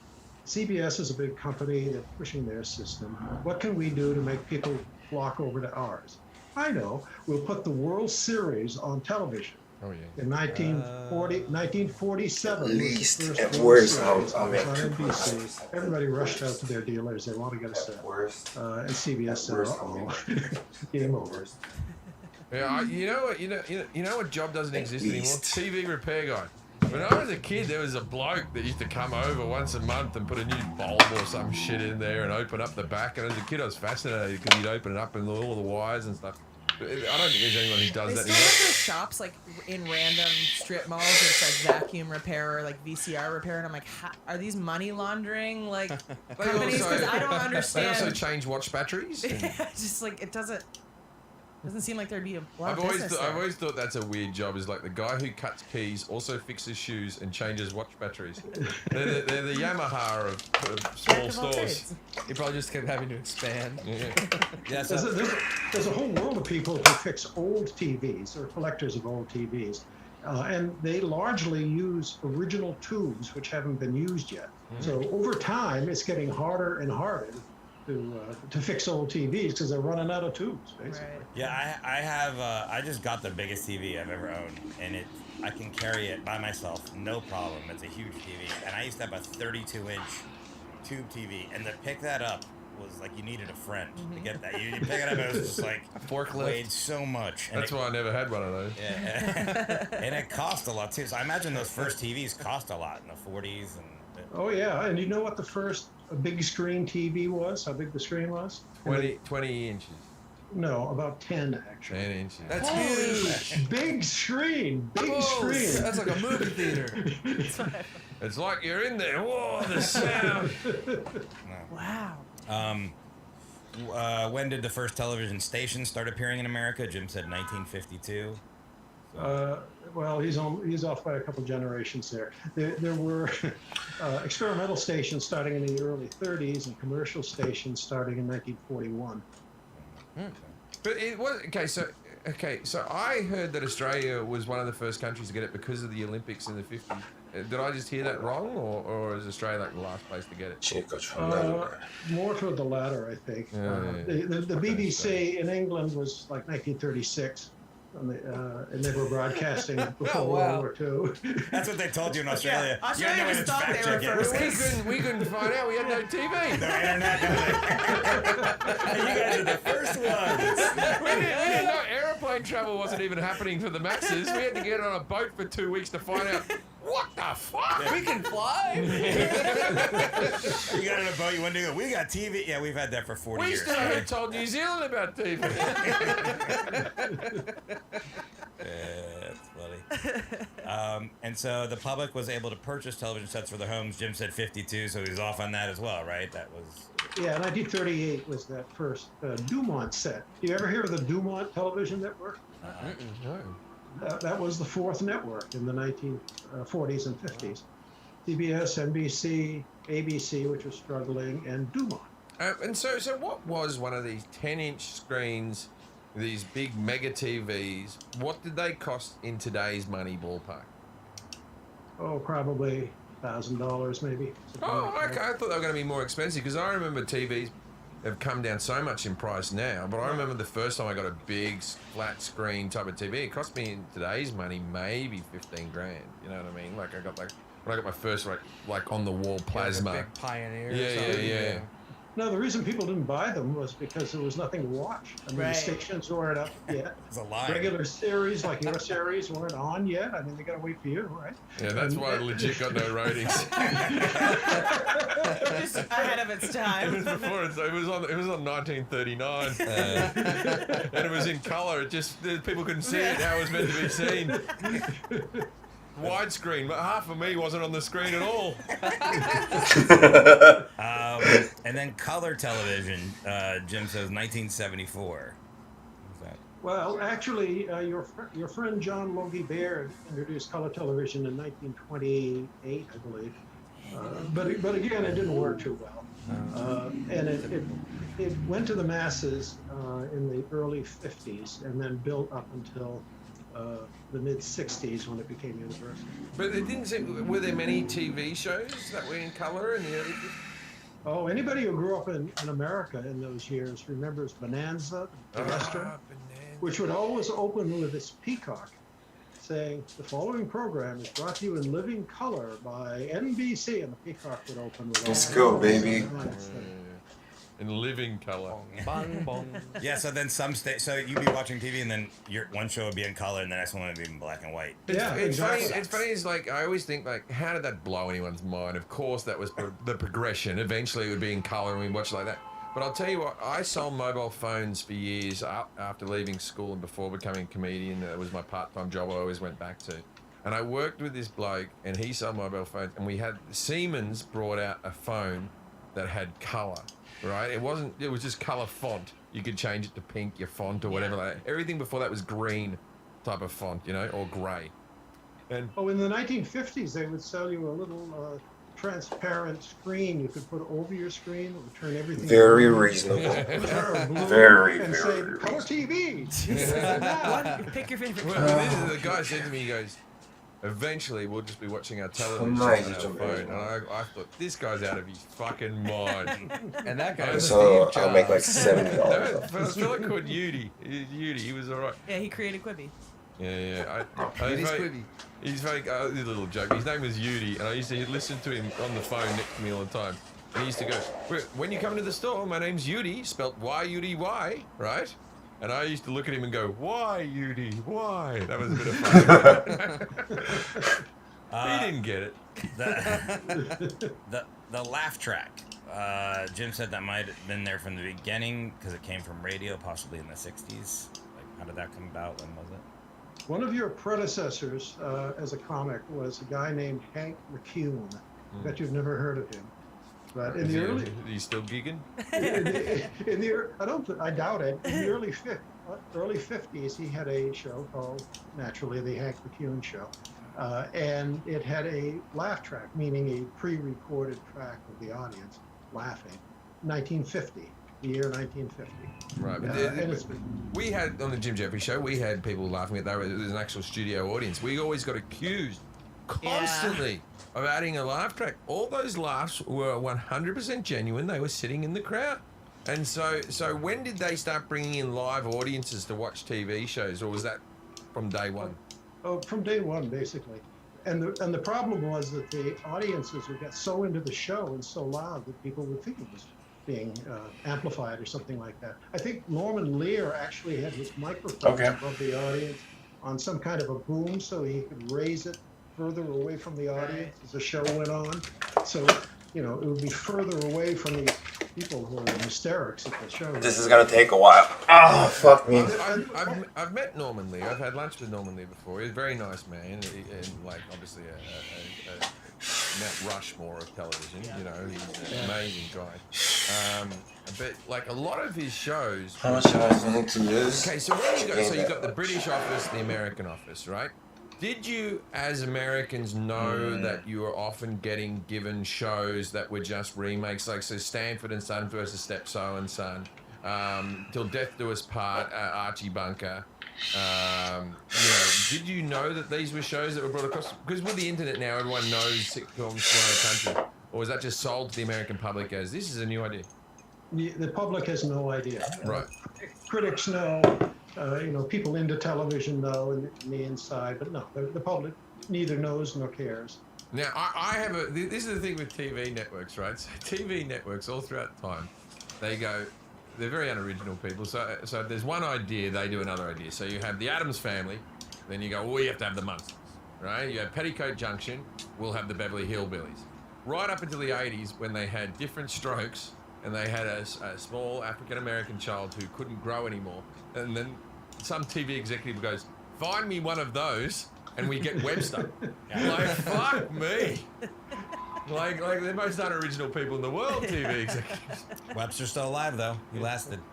Standing the test of time, Emmanuel Lewis. Someone give fucking Webster a new show. That guy, everyone likes a comeback. Yeah.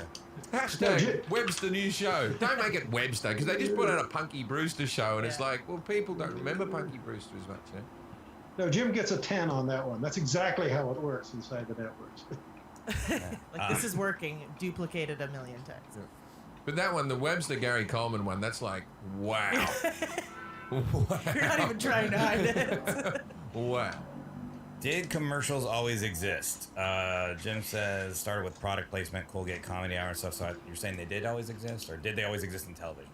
No, the first commercial station, that is, with commercials on it, was 1941, a special license.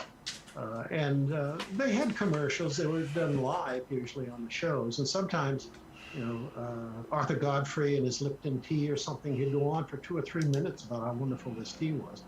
And that wasn't a very efficient use of time. So eventually they started filming commercials and making But it did seem like, especially on American TV, when you watch the old footage, like Captain Kangaroo, brought to you by, and they did all that type of stuff. But I remember being a kid in Australia, and the adverts were like this: Marlboro cigarettes. Like, wanna look cool as fuck? It's like, it was on the, Yeah, the ad agencies actually produced some of the shows. My favorite was the Gas Company Playhouse. I'd like to watch that. What was that? What's that smell? Yeah. Why is mom and dad passed out? I've mentioned this before. I reckon that the biggest failure on TV, and I've mentioned this other things, and if you want to Google it when you get home, and you may not have seen this, mate, but check this out. It's on the internet. It was on after Dad's Army. The BBC commissioned this. It had 1 episode, and then it was pulled from the air. It was a multi-cam sitcom called Heil Honey, I'm Home. And it was a sitcom about Hitler living next door to a Jewish family. It's the honeymooners. Yeah, it's the honeymooners. Basically. And he came in the store and he went, "Heil, honey, I'm home," like that, right? And then Ava Brown was like this: "Oh, Hitler, you'll be the death of me," like this, right? "Oh, the Rubensteins next door, why are you order?" Like that. It's worth a watch. It's okay.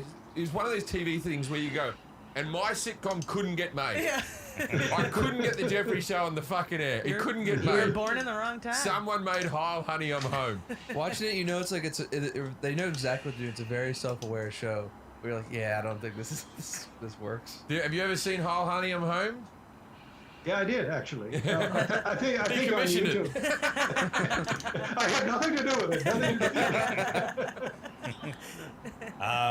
And the ad thing is funny too, because I mean, just literally a couple days ago, somebody wrote to me like, too many fucking ads they wrote for our podcast. Oh, we're the easiest thing to fast forward ever. And I also was like, well, how do you want us to pay for this thing? Yeah, like, this costs a lot of money for us to put on. We break even on this podcast. Those ad reads are just a bit of fun. We've been doing this for a year and a half. Look, We've made about a couple thousand. I put my best effort in to make them entertaining. I know that discount's the right discount. I'm being silly. What are minstrel shows? Yeah, we can talk about that. What, did I not get that right? No, I think you did, where people put on blackface and sing things like Mammy, Al Jolson. Yeah, the minstrel show actually started in the 1840s on stage. And what it was a group of actors on the stage, maybe 10, later on it could be 40 or 50, all on the stage at once. All sitting in little seats, all holding tambourines and laughing, and people would come up out of that group and sing a song, sit down, usually an upbeat song, or tell jokes. And the principal joke tellers were the two that were seated on the ends of this line of actors. They were called the end men.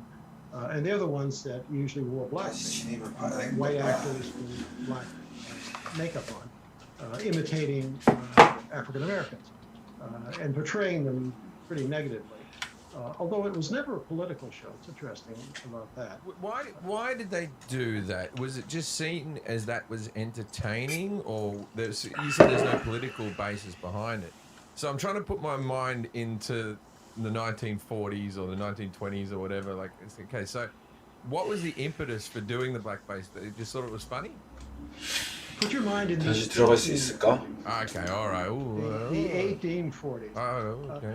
Most white people had never met a black man. They lived in the North or something like that, or they were the other. They were either slaves or they were in their own communities and things like that. So they were kind of a exotic other, so to speak. Right. And some of them were well educated, but a lot of them weren't, because they couldn't go to school. If they're slaves, they couldn't read or write or something, that kind of thing. So it was like taking an other. It could be a Chinese person, or it could be an Italian, almost any immigrant group. But blackface had been something used on stage before. I mean, Othello, Shakespeare used blackface in his plays. So it was this exotic person basically telling the jokes, a comic, exotic person. And I don't mean that it wasn't racist. It was, obviously. You've got us of its time, and they didn't see it. Yeah, in fact, Halloween must have been a doozy back then. Hey? There's a book about this written about 20 years ago called Love and Theft. Not my book, it's somebody else wrote it. And I remember somebody picking it up and saying, I get the theft, what's the love? In a minstrel show. Well, the love was the fact that these were the first people, these actors and producers, were the first people to actually go out and listen to African American music and import that onto the stage in front of a big audience. Before that, you'd never see a black on stage. There was no career for them, no chance for them to do anything. So what happened? Blacks started putting on their own minstrel shows. And there was a whole wave of shows put on by authentic African Americans using this format that had been accepted by them. And that led to Bessie Smith and all the jazz people in the 20s and 30s.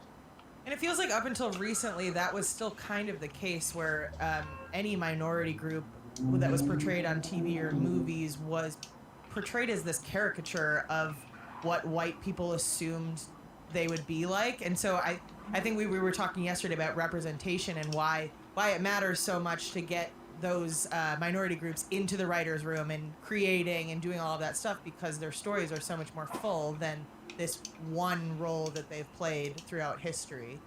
Also, the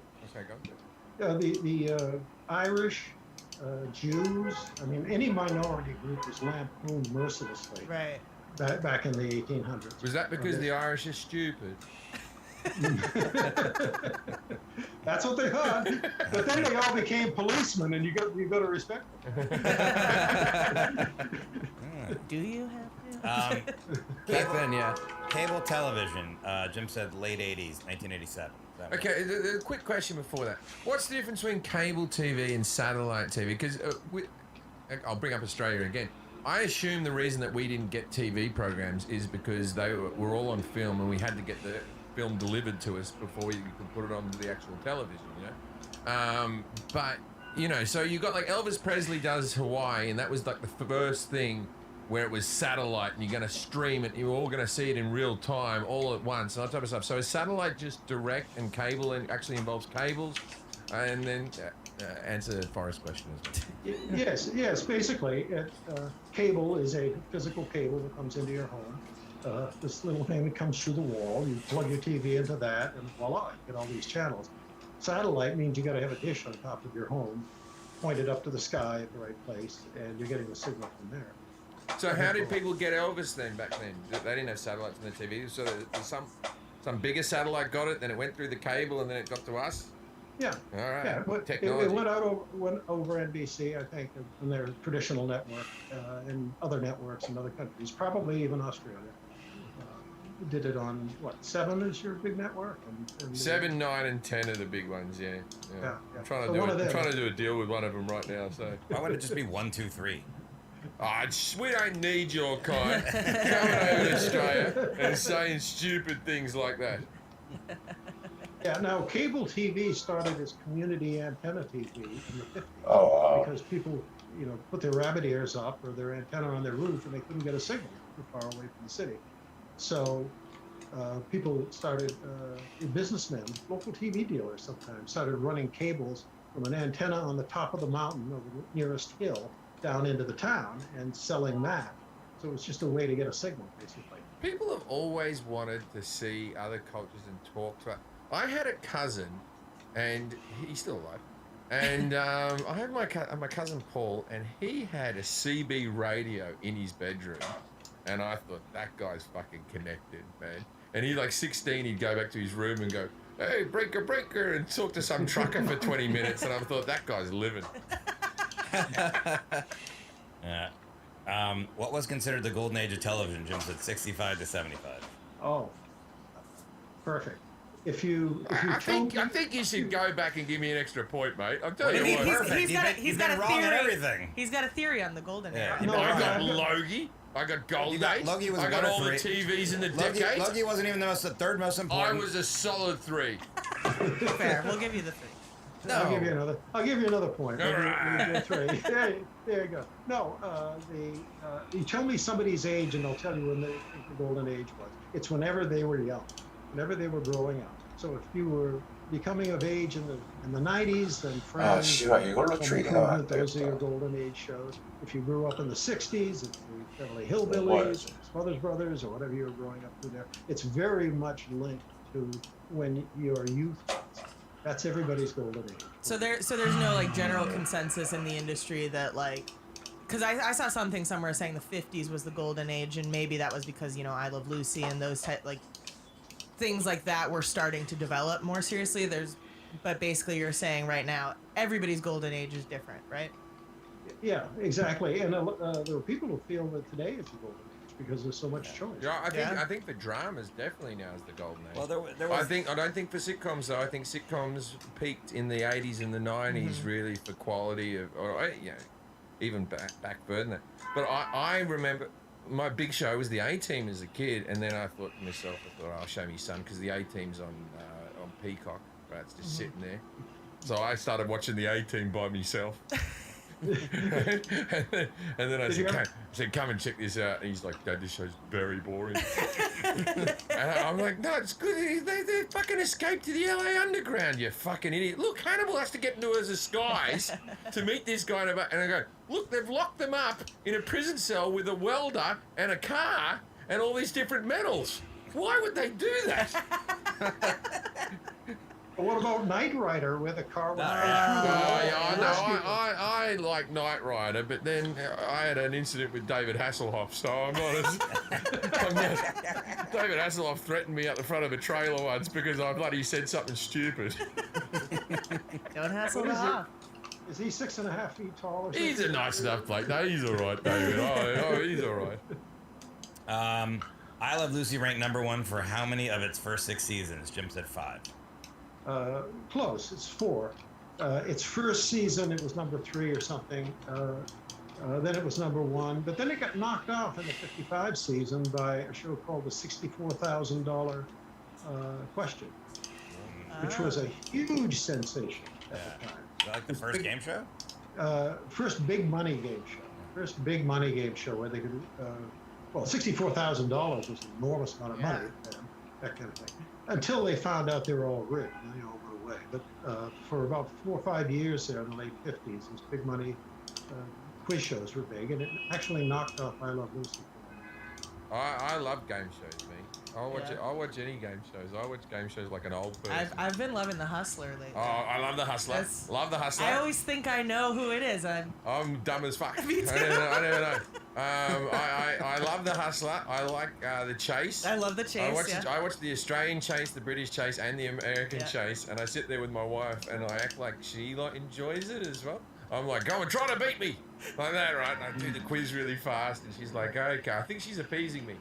When did... I have a question about I Love Lucy, because I was listening to, I think, NPR or something one day, and they said that Desi Arnaz invented a lot of different things in television, where it was like the syndication or reruns, and then something like he came up with that idea to do that, or I don't know. They said that he is responsible for a lot of things in television. Is that true? First of all, let's just like give credit for an interracial marriage at that stage on TV. It was pretty fucking wild, huh? Yeah. No, it was. That's one of the things. I mean, a Hispanic husband on television in 1951. That was revolutionary at the time. And she's a very good comic. I mean, come on. I mean, And the other actors that were with him, William Frawley, and they were character actors, but they were very good too. So it was a very well cast show. But it was filmed where most sitcoms were live at the time, including the infamous Leighton.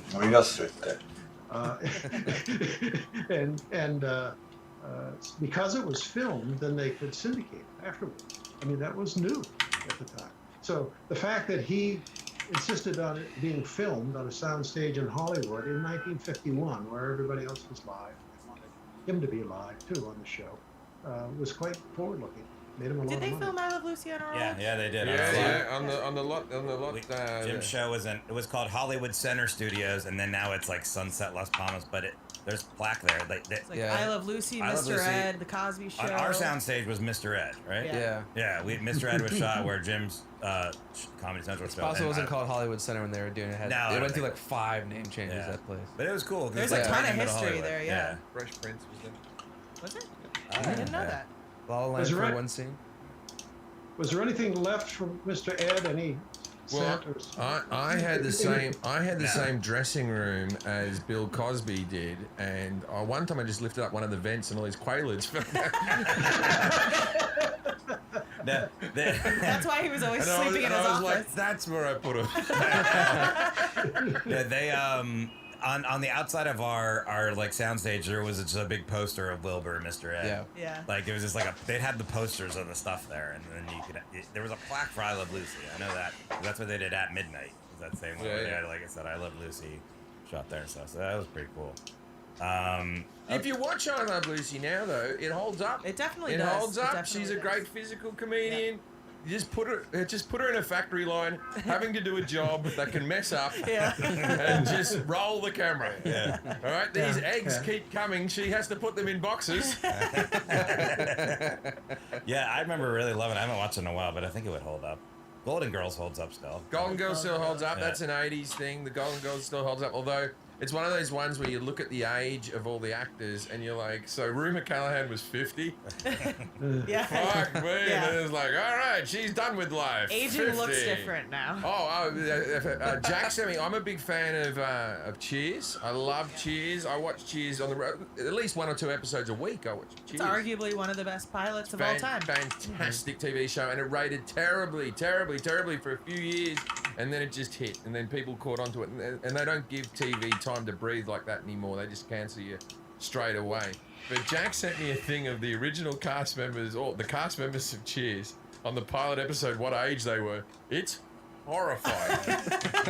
they're all in their 30s. Yeah. Norman Cliff are in their 30s. Fucking, they're all like Coach was like 42. I thought he was like 70. No, he's like 60 or something like that. But everyone's like very young, where you're like, oh my god, was the sun worse back then? Yeah, because like I'm 35. Okay, so Rhea Perlman was 34. Oh, wow. Ted Danson was 34. Shelley Long was 33. And Norm was 34, and Cliff was 35. They're all my age. I'm a decade too old to be a cast member in Cheers. Wow. If that's what drinking does to you, kids, you don't want to drink in a pub every single day. Because just when you look at it. It's 58 Coach. It's rough. Coach was 58, right? But holy fuck, that was a hard. And it was also like Ted Danson was an old ball player. He was 34. You've still got a big contract ahead of you. He had an injury. No, he stopped. It was the booze. It was because he was an alcoholic and he used to fuck up. But he wasn't boozing anymore. Get back in the game. Yeah. I know Tom Brady's 40, whatever. Tom Brady just said today he's going to play till he's 50. Yeah. He said I live in Florida. I'll play till I'm 50 because I'll slip into retirement very easily. That's what he said. What is Vaudio? You said visual audio. Is that Yeah, correct? I should have gotten a point for that, surely. Actually, that's a mix of vaudeville and video. Vaudeville was, you probably never saw a vaudeville show, but vaudeville was a succession of acts. We talked about vaudeville on our last podcast. Yeah, we did musical theater. Vaudeville's been coming up a lot for us. And that's really what the Milton Berle show was, Mexico Star Theater, even Ed Sullivan for that matter. It was just disconnected acts, one after the other after the other. And by the way, the reason that Ed Sullivan did so well was he was so stiff that you had to believe he had some ability to get these big acts on, because it obviously wasn't him that we were watching for. It was the Beatles or Elvis or whoever he was able to put on. And he was very broad. And he would have Elvis or whoever was controversial at the time, too. So he had a great Rolodex, as I used to say. But it wasn't him, it would have been his bookers, right? No, it was him. He was originally a Broadway columnist So he knew everybody in the business. Oh, it was. That's why. Back then, they probably didn't have as big a staff. Back then, it was probably like, I know I don't some think guys. they had special bookers. No, and if they didn't answer his call, he trashed them in his column in the New York newspapers. You see, so they all answered his call. Brilliant. Oh, wow. Wow. I always read Blackmail. a statistic, and I hope it's true. But when the Beatles were on the Ed Sutherland show for that amount of time, for the show was on, was the lowest rate of crime in American history for that hour. It was the lowest rate because even the criminals were at home watching the telly, and also everyone was home, so no one was going to rob anyone in their house. It was the lowest reported crime was that hour. Have you ever heard of the flushometer index? I have not. That's an alternative to Nielsen. It's a way to measure audiences, because when the water pressure goes down in a city, that means everybody is flushing, right? That's what you did during the commercial. So you can actually trace, they did this during I Love Lucy, you can actually trace the maximum audience where the water pressure is normal, and then it plunges. Oh, that's going to be the commercial. Then it goes back. That's not that accurate though, because I only flush after my second shit. Because I'm an environmentalist. First president you already said was Roosevelt, and then FCC. Jim said handles censorship, etc. I got that right. Yeah. One of your points. Well, that's the Federal Communications Commission that assigns frequencies. I have a bit of an issue with, like, okay, so now we got cancel culture, and there's been some TV shows that were cancelled for saying certain words or certain looks that they had on the screen. This is not acceptable or whatever. And a lot of the networks came out with like, oh no, we can't believe that blah blah blah, this doesn't represent us. Well, it does, because every joke you see on TV, whenever we got complaints on any of our shows about jokes, it had to get through so many fucking people before we could tell that joke, right? It had to get through lawyers, it had to get through the head of the network, it had to get through everything. Standards and practices. Standards and practices, and we did a thing on the Jeffrey Show, which I'm sure a lot of people do. I definitely did it on Legit, where you'd put in, if you had a real racy joke in there, you put 3 other racy jokes in, so you can negotiate to get the joke that you wanted. You go, all right, if you give me this one, I'll get rid of the other 3. And so it was a game that you played with each episode. Popular show in each of the decades. So Jim got this right. I could think I could do more in each decade. But. Well, I mean, let's go in the 90s, maybe, and I'm sure Tim would know some more obscure ones that we wouldn't remember, but Friends you said for the 90s.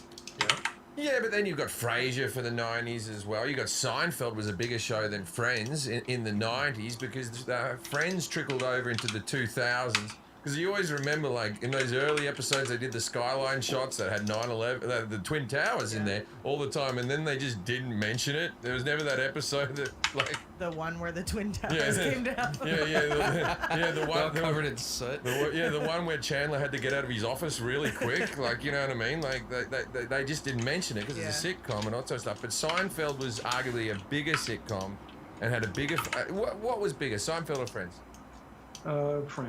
Friends. Friends was bigger. Okay. Yeah, it took, well, Seinfeld was #1 for a season at some point. It took a while to get off the ground. Yeah. It was so different from everything. But it eventually, but Friends was a hit from the beginning.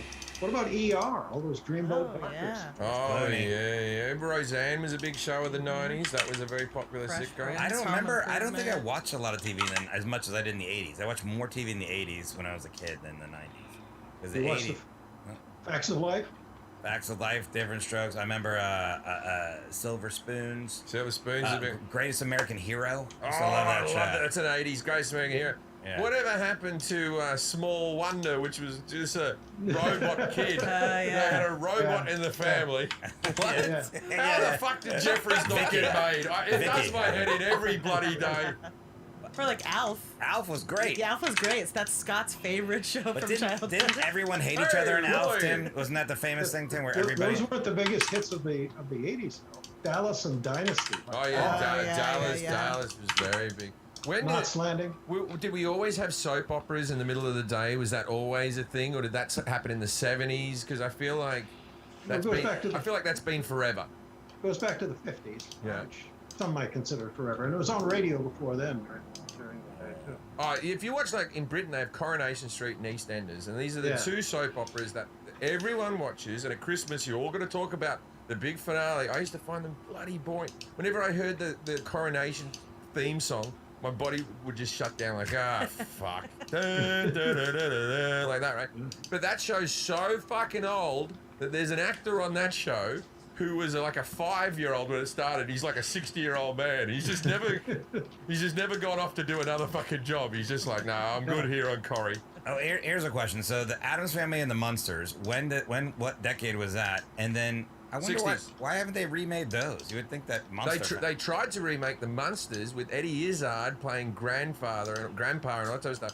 They tried to remake it, and then the network balked on it, and they just brought out a 2-hour special of the episodes that they did do, just as like a Christmas or Halloween, like a Halloween. Wait, those were out at the same time in the 60s, Tim? The Munsters? Yes, yeah, they were simultaneously. That was one network copying the other network, literally. Yeah. And they only ran for 2 years. Those two shows. Oh, really? Whoa.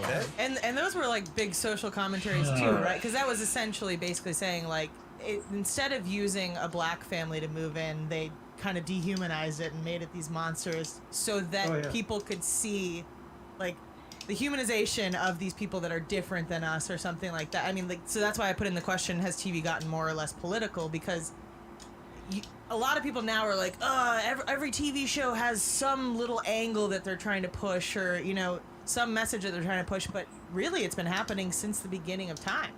Well, the Smothers Brothers were pretty political in the late '60s. They got kicked off the air for it. As a matter of fact, they, you know, knee deep in the big muddy. Their criticisms of the Vietnam War at the time. But there's more of it today. Right. But I find that sometimes so I hate to harp on about myself, but I enjoy it. But like with the making of Legit, we used probably more disabled actors than have ever been used in any show ever. In fact, I was told that by the agency I employed them from. But we did it to serve the story because we had a disabled character who was one of the main characters, and you had to populate the world, etc., etc. But then after that, it became, every interview I did about the show was about, did you do that to bring awareness to whatever? And sometimes I'd say, I did. And then sometimes I go, do I want the credit or not? it was a happy accident. And I'm very glad I did it. I'm very proud of that, what we did there. But it was for no political purpose. No, but you took the disabled character to get laid for the first time in the first episode. In the first episode? Oh, no, we had a lot of disabled people fucking in that show. we had one where Rodney was just having sex over a toilet with a prostitute. Like, it was out there. Have we talked about the Laytons yet? Oh, yeah. That's the last question. Yeah, right here. That's what I want to know, and I've been asking this question. Okay, just before we do that, just go your top 5 sitcoms, and I'll give you my top. Everyone throw in their top 5, or if they have different ones. Number 1, Quark. What? Quark. What's Quark? Quark. Richard Benjamin. On a garbage scow in the outer space. It's a takeoff on Star Trek, basically. And they're going where too many have gone before, collecting all the garbage and stuff that all the Enterprise and so forth have left behind. It was hilarious. It lasted for about 6 months. 98% of Google users like this TV show. Wow, I've never heard of it. There you go. Is it streaming anywhere? I don't. I'm gonna look that up later. I'm watching Quark, man. It was on NBC. You might be able to see it on Peacock. Oh yeah, I'm gonna check that out. Yeah. They had Betty 1 and Betty 2, the two identical robot women on it. Yeah, and this bikini. That's nice. Yeah. Sounds hilarious. I'm in. Yeah, that's number 1. After that, it would be more traditional, probably. Maybe MASH, maybe. You know, I think The Rockford Files was a sitcom in some ways. I used to watch it with my grandmother, but I didn't think it was funny when I was a kid. I used to be like, man, Rockford Files are on. Just sit there. He had such a laid-back sense of humor about things, but that's just she would be laughing, actually. Then I remember my grandmother would be laughing, and then I would watch Barney. What's the name of that show? Barney Miller. Barney Miller. Yeah, Barney Miller. Barney Miller. The big purple dinosaur. Yeah. Cleaning up. I'd say Seinfeld, MASH, Cheers. Let me think of Arrested Development. Arrested Development's a very good sitcom. Yeah. How about Frasier? I like Frasier. I like Frasier. I was a big fan of Another Frasier. great pilot. I have a book of scripts of Frasier scripts, and if you just read them, they're funny. Yeah. But it might be because the actors playing the characters. It doesn't matter. The writing is so funny. I'll tell you, I know a little bit about sitcoms because I've done work in sitcoms. It all comes down to fucking casting. Yeah. You know what I mean? Like that Friends cast was fucking off the hook. It's like I Love Lucy. You said at the beginning, like Tim was saying, the casting was so perfect for it. That's why you can have a great script. It'll be fucked up in casting in a second with one split decision. Yeah. Yeah. Yeah, that's the Golden Girls too. I mean, the casting was immaculate in that show. Yeah. And it's you know it's funny too that somebody put I think it's on my Twitter still. Somebody did a thread of all the guest appearances in Miami Vice. Did you see anyone see that? Like it was like all these like huge actors had like these roles in Miami Vice. And I remember Miami Vice because I'm from Miami. I remember we had like a real pride in that show because it was all shot in Miami. But it was a pretty dark show the first 3 or 4 seasons. And then I think at the end they kind of got like really popular and they made it different. But that was a very popular show. Well, even the Golden Girls, there's some guests on there. Like I was watching an episode the other day, George Clooney just hanging out. Yeah. There's the one where Quentin Tarantino shows up as an Elvis impersonator. On the Golden Girls? On the Golden Girls, yeah. Wow. Yeah, that was like his first break. Tarantino wanted to be an actor, and that was like his first gig, and then he couldn't get any work. I was like, okay, I'll direct. You seen the Golden Girls? I'll tell you another one that has I would put this sitcom, and if you watch it now, it could never get made. Never get made. Married with Children. Oh yeah. Married with Children I grew up on is that. fucking funny, man. Yeah. You just Google Psycho Dad, right? Married with Children. It's a hell of a fun song that would never be allowed on TV right now. All right, so now it's the Laytons. We have to hear yes, about okay. So I didn't know if anyone wanted to throw anything in there. Or is there any sitcom that you want to throw? 30 Rock's my favorite. I like MASH very much. I watch MASH all the time, but I could get rid of 1/3 of the episodes where it's just like, we're going to do the black and white one where he writes a letter to his fucking dad. I'm like, oh, God. Do something where Klinger's trying to eat a Jeep. Like the heartfelt ones you don't want. You don't I don't want. like sincerity. Don't watch Ted Lasso. So you're a Third Rock from the Sun. 30 Rock. 30 Rock. 30 Rock. Yeah, but 30 Third Rock's Rock from the Sun was fantastic as well. That pilot's from weird. the Sun, yeah. Yeah, I found 30 Rock to be a little bit too goofy for me. I needed a little bit more heart in there, but the generation I guess so. Well, I worked in that building. It was perfect, believe me, that show. 30 Rock, yeah. That's what it's really like. Jim touched on it. Like dramas now, like there was a turning point where drama on TV was like, this is okay, and then it was like the movie actors moved to the TV screen, and then and now it's like some of the best things I've ever seen. You would never have a movie star on TV. There was TV stars and there was movie who stars. was that when did that happen? When was that transition? 1955, the mid-50s. Because at the beginning, the movie studios wrote into their contracts that if you work for us as a movie actor, you can't appear on TV. They were afraid that TV was going to drive them out of business. No, but that's when it actually started happening. But when did it socially become like where actors say? So George Papard, who was on Breakfast and Tiffany's, he was always angry that he was on the A team because he felt like a failed movie star. But I think it started becoming movies to television. I'll tell you the moment, 24, Keith Sutherland doing 24 was the moment where a movie star slipped over into a big blockbuster TV show. And then, because George Clooney was in ER before he became a movie star, and I don't think he's ever come back to television. But there's probably 10 people you can count that are just movie stars that will not do television. Yeah. Yeah, it didn't become really cool until the 90s, probably. Yeah. There were separate awards called the Cable Ace Awards for the best cable original shows because the Emmys would not recognize cable. They would not give an award to somebody for cable programming until about 1990. So it wasn't the cool thing to do, but you started to have people Love Boat. I mean, shows like that. I Love Boat guest star list is fucking off the hook. Fantasy Island, non-stop. Those shows were just like I felt like vessels. Well, no pun intended, but I felt like those were just like Fantasy Island and Love Boat. You're just like, all right, who famous is gonna be on this? Yeah. Okay, the Laytons. Well, the Laytons was a half-hour sitcom in 1948, so seen only in the New York area, maybe Washington, a couple of other cities. But it's notable because it was the first show starring black actors, African-American actors. But that's all I know about it. And But for 30 years, I've been trying to find out more about it, articles about it, somebody who actually saw it. They're dying off by now, I guess. And like you, nobody's ever heard of it. How did you you're just hear trying to about get it? information from us. I thought you had the. Oh, why would I know about that? Bloody hell, I lost a point for that. No, that wasn't in the point. How did you hear about it initially? It was reviewed in Variety, and I went through all the old TV guides and Variety and Billboard and people who were writing about television back then, and so I know who was in it, and I know when it ran, and I know that it was for a while a network show, a network being like 3 stations at that time.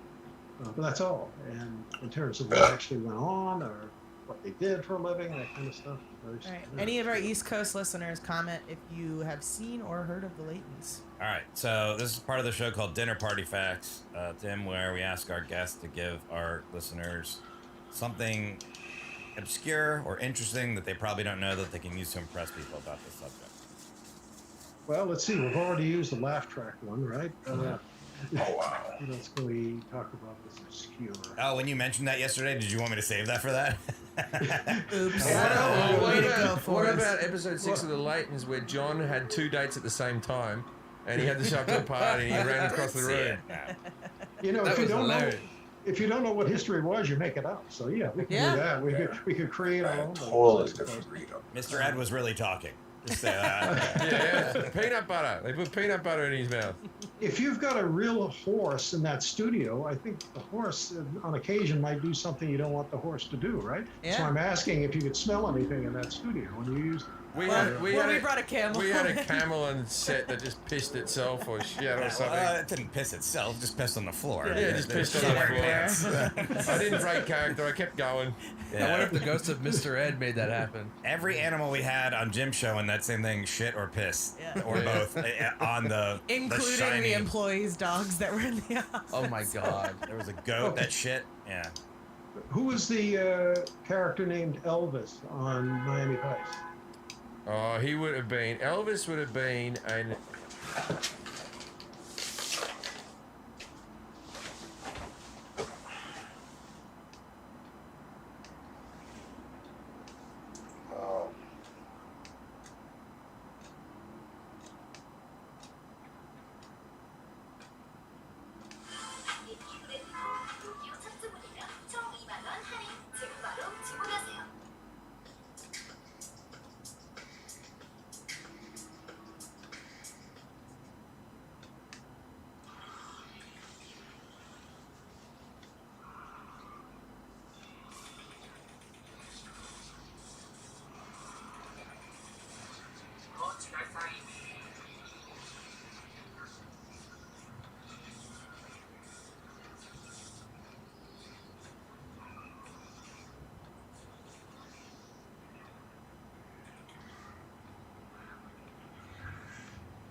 씨발 이거 의미 없다.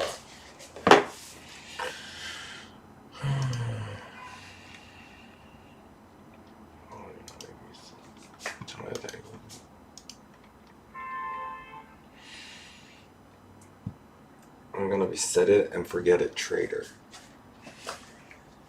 Set it or forget it.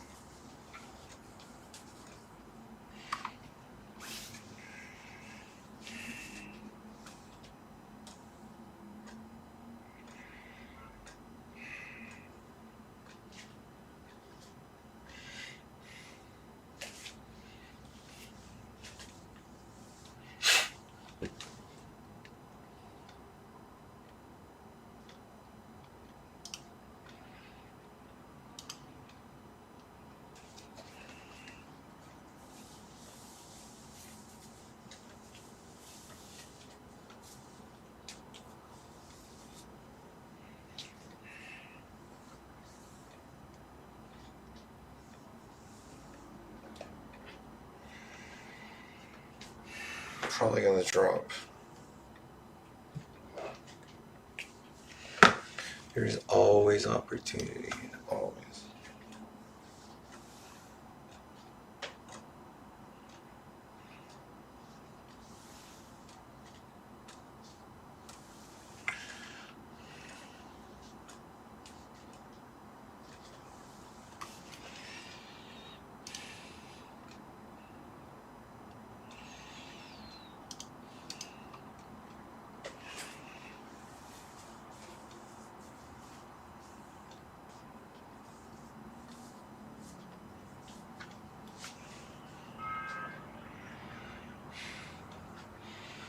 Is it gonna hold or is it gonna fall?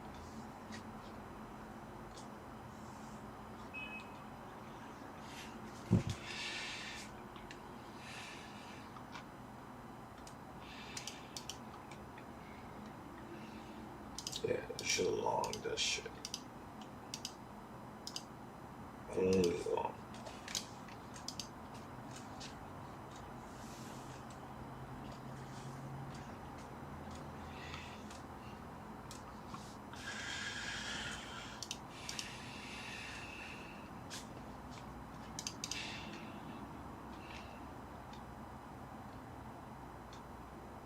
It has to come down a little bit.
한 번은 먹자.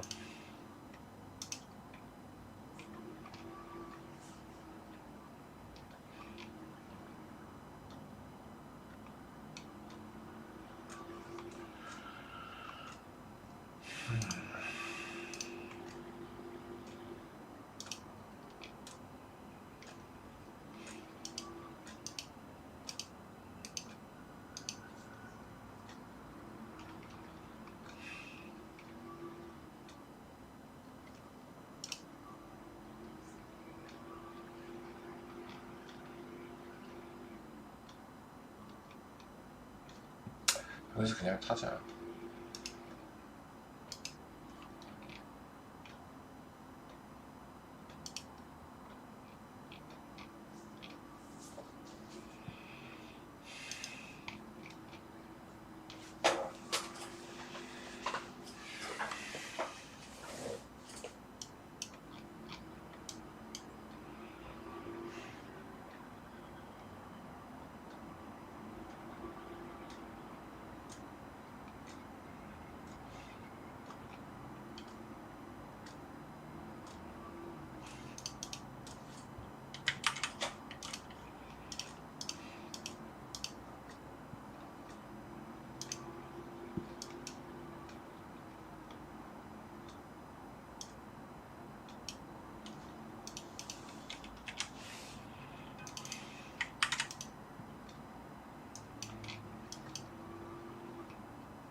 (4.24%)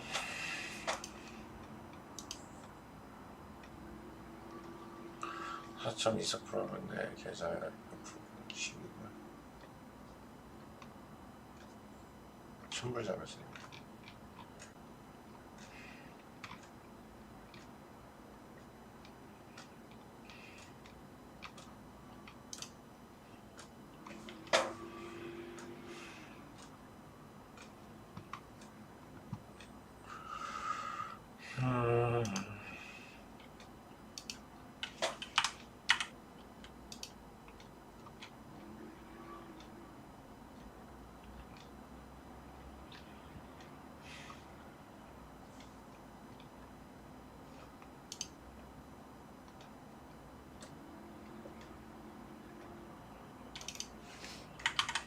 (100% 들어가자).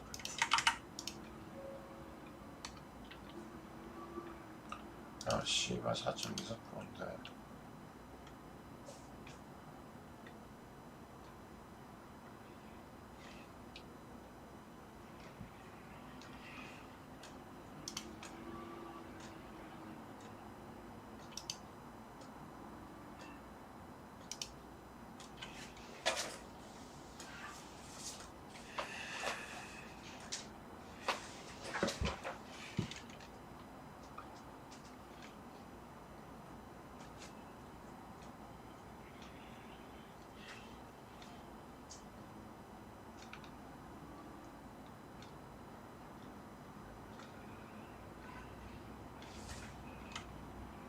하나만 조진다 하나만.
An informant that they went and saw every now and again.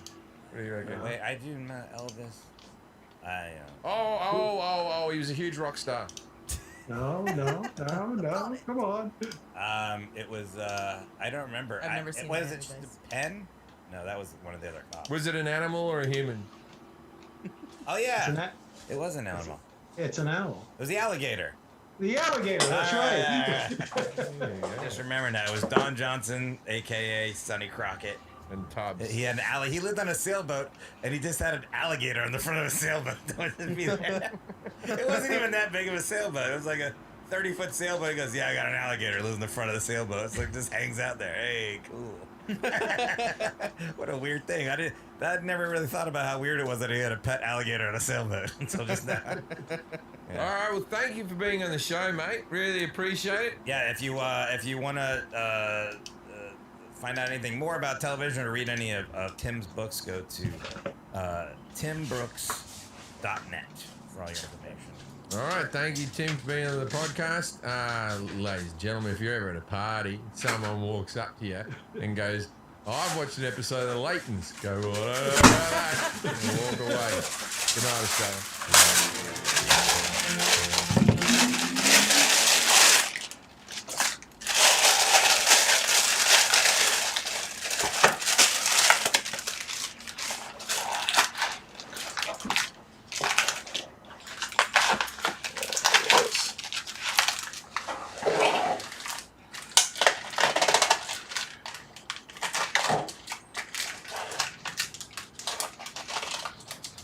제주항공권 가격에서 발권 수수료를 1,000원.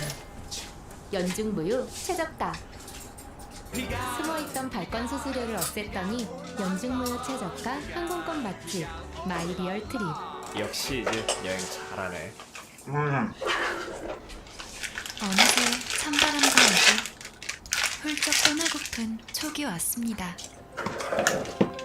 싸늘한 공기가 나를 감싸고 Ladders. Latter. What came first? You might find out, and I don't know about that, with Jim Jeffries. I really run out of things to say. Very lazy. I saw a ladder and it's next to a gramophone and I thought I can't do gramophone. I know, but this is what you've been doing for a while now. Is you say a word and then you say a word that sounds like the word. All right, I'll do it again. Start the music again. Yeah, Don't edit this out. We'll do it again. Yeah, I got a better one for you. TV. Lamps. Forrest can go fuck himself. Much better. With Jim Jeffries. All right. That's my new sister brother podcast that we do. Jack, you're looking awesome today. Thank you very much. Jack's not here. We have the Amos Gill, who opened for me in Australia and now lives here in America and comes on the road with me. Very good comedian. So good, in fact, that whenever I finish shows, people write to me like this: "You were really great. What was the name of your opener?" And it's always women because they like him because he seems very accessible. And I feel bad being here because Jack had to go off and do something for you as an assistant. He had to run an errand for me as an assistant. I had to pick up my son, and so he didn't make eye contact with you, Jack. Oh, is he not?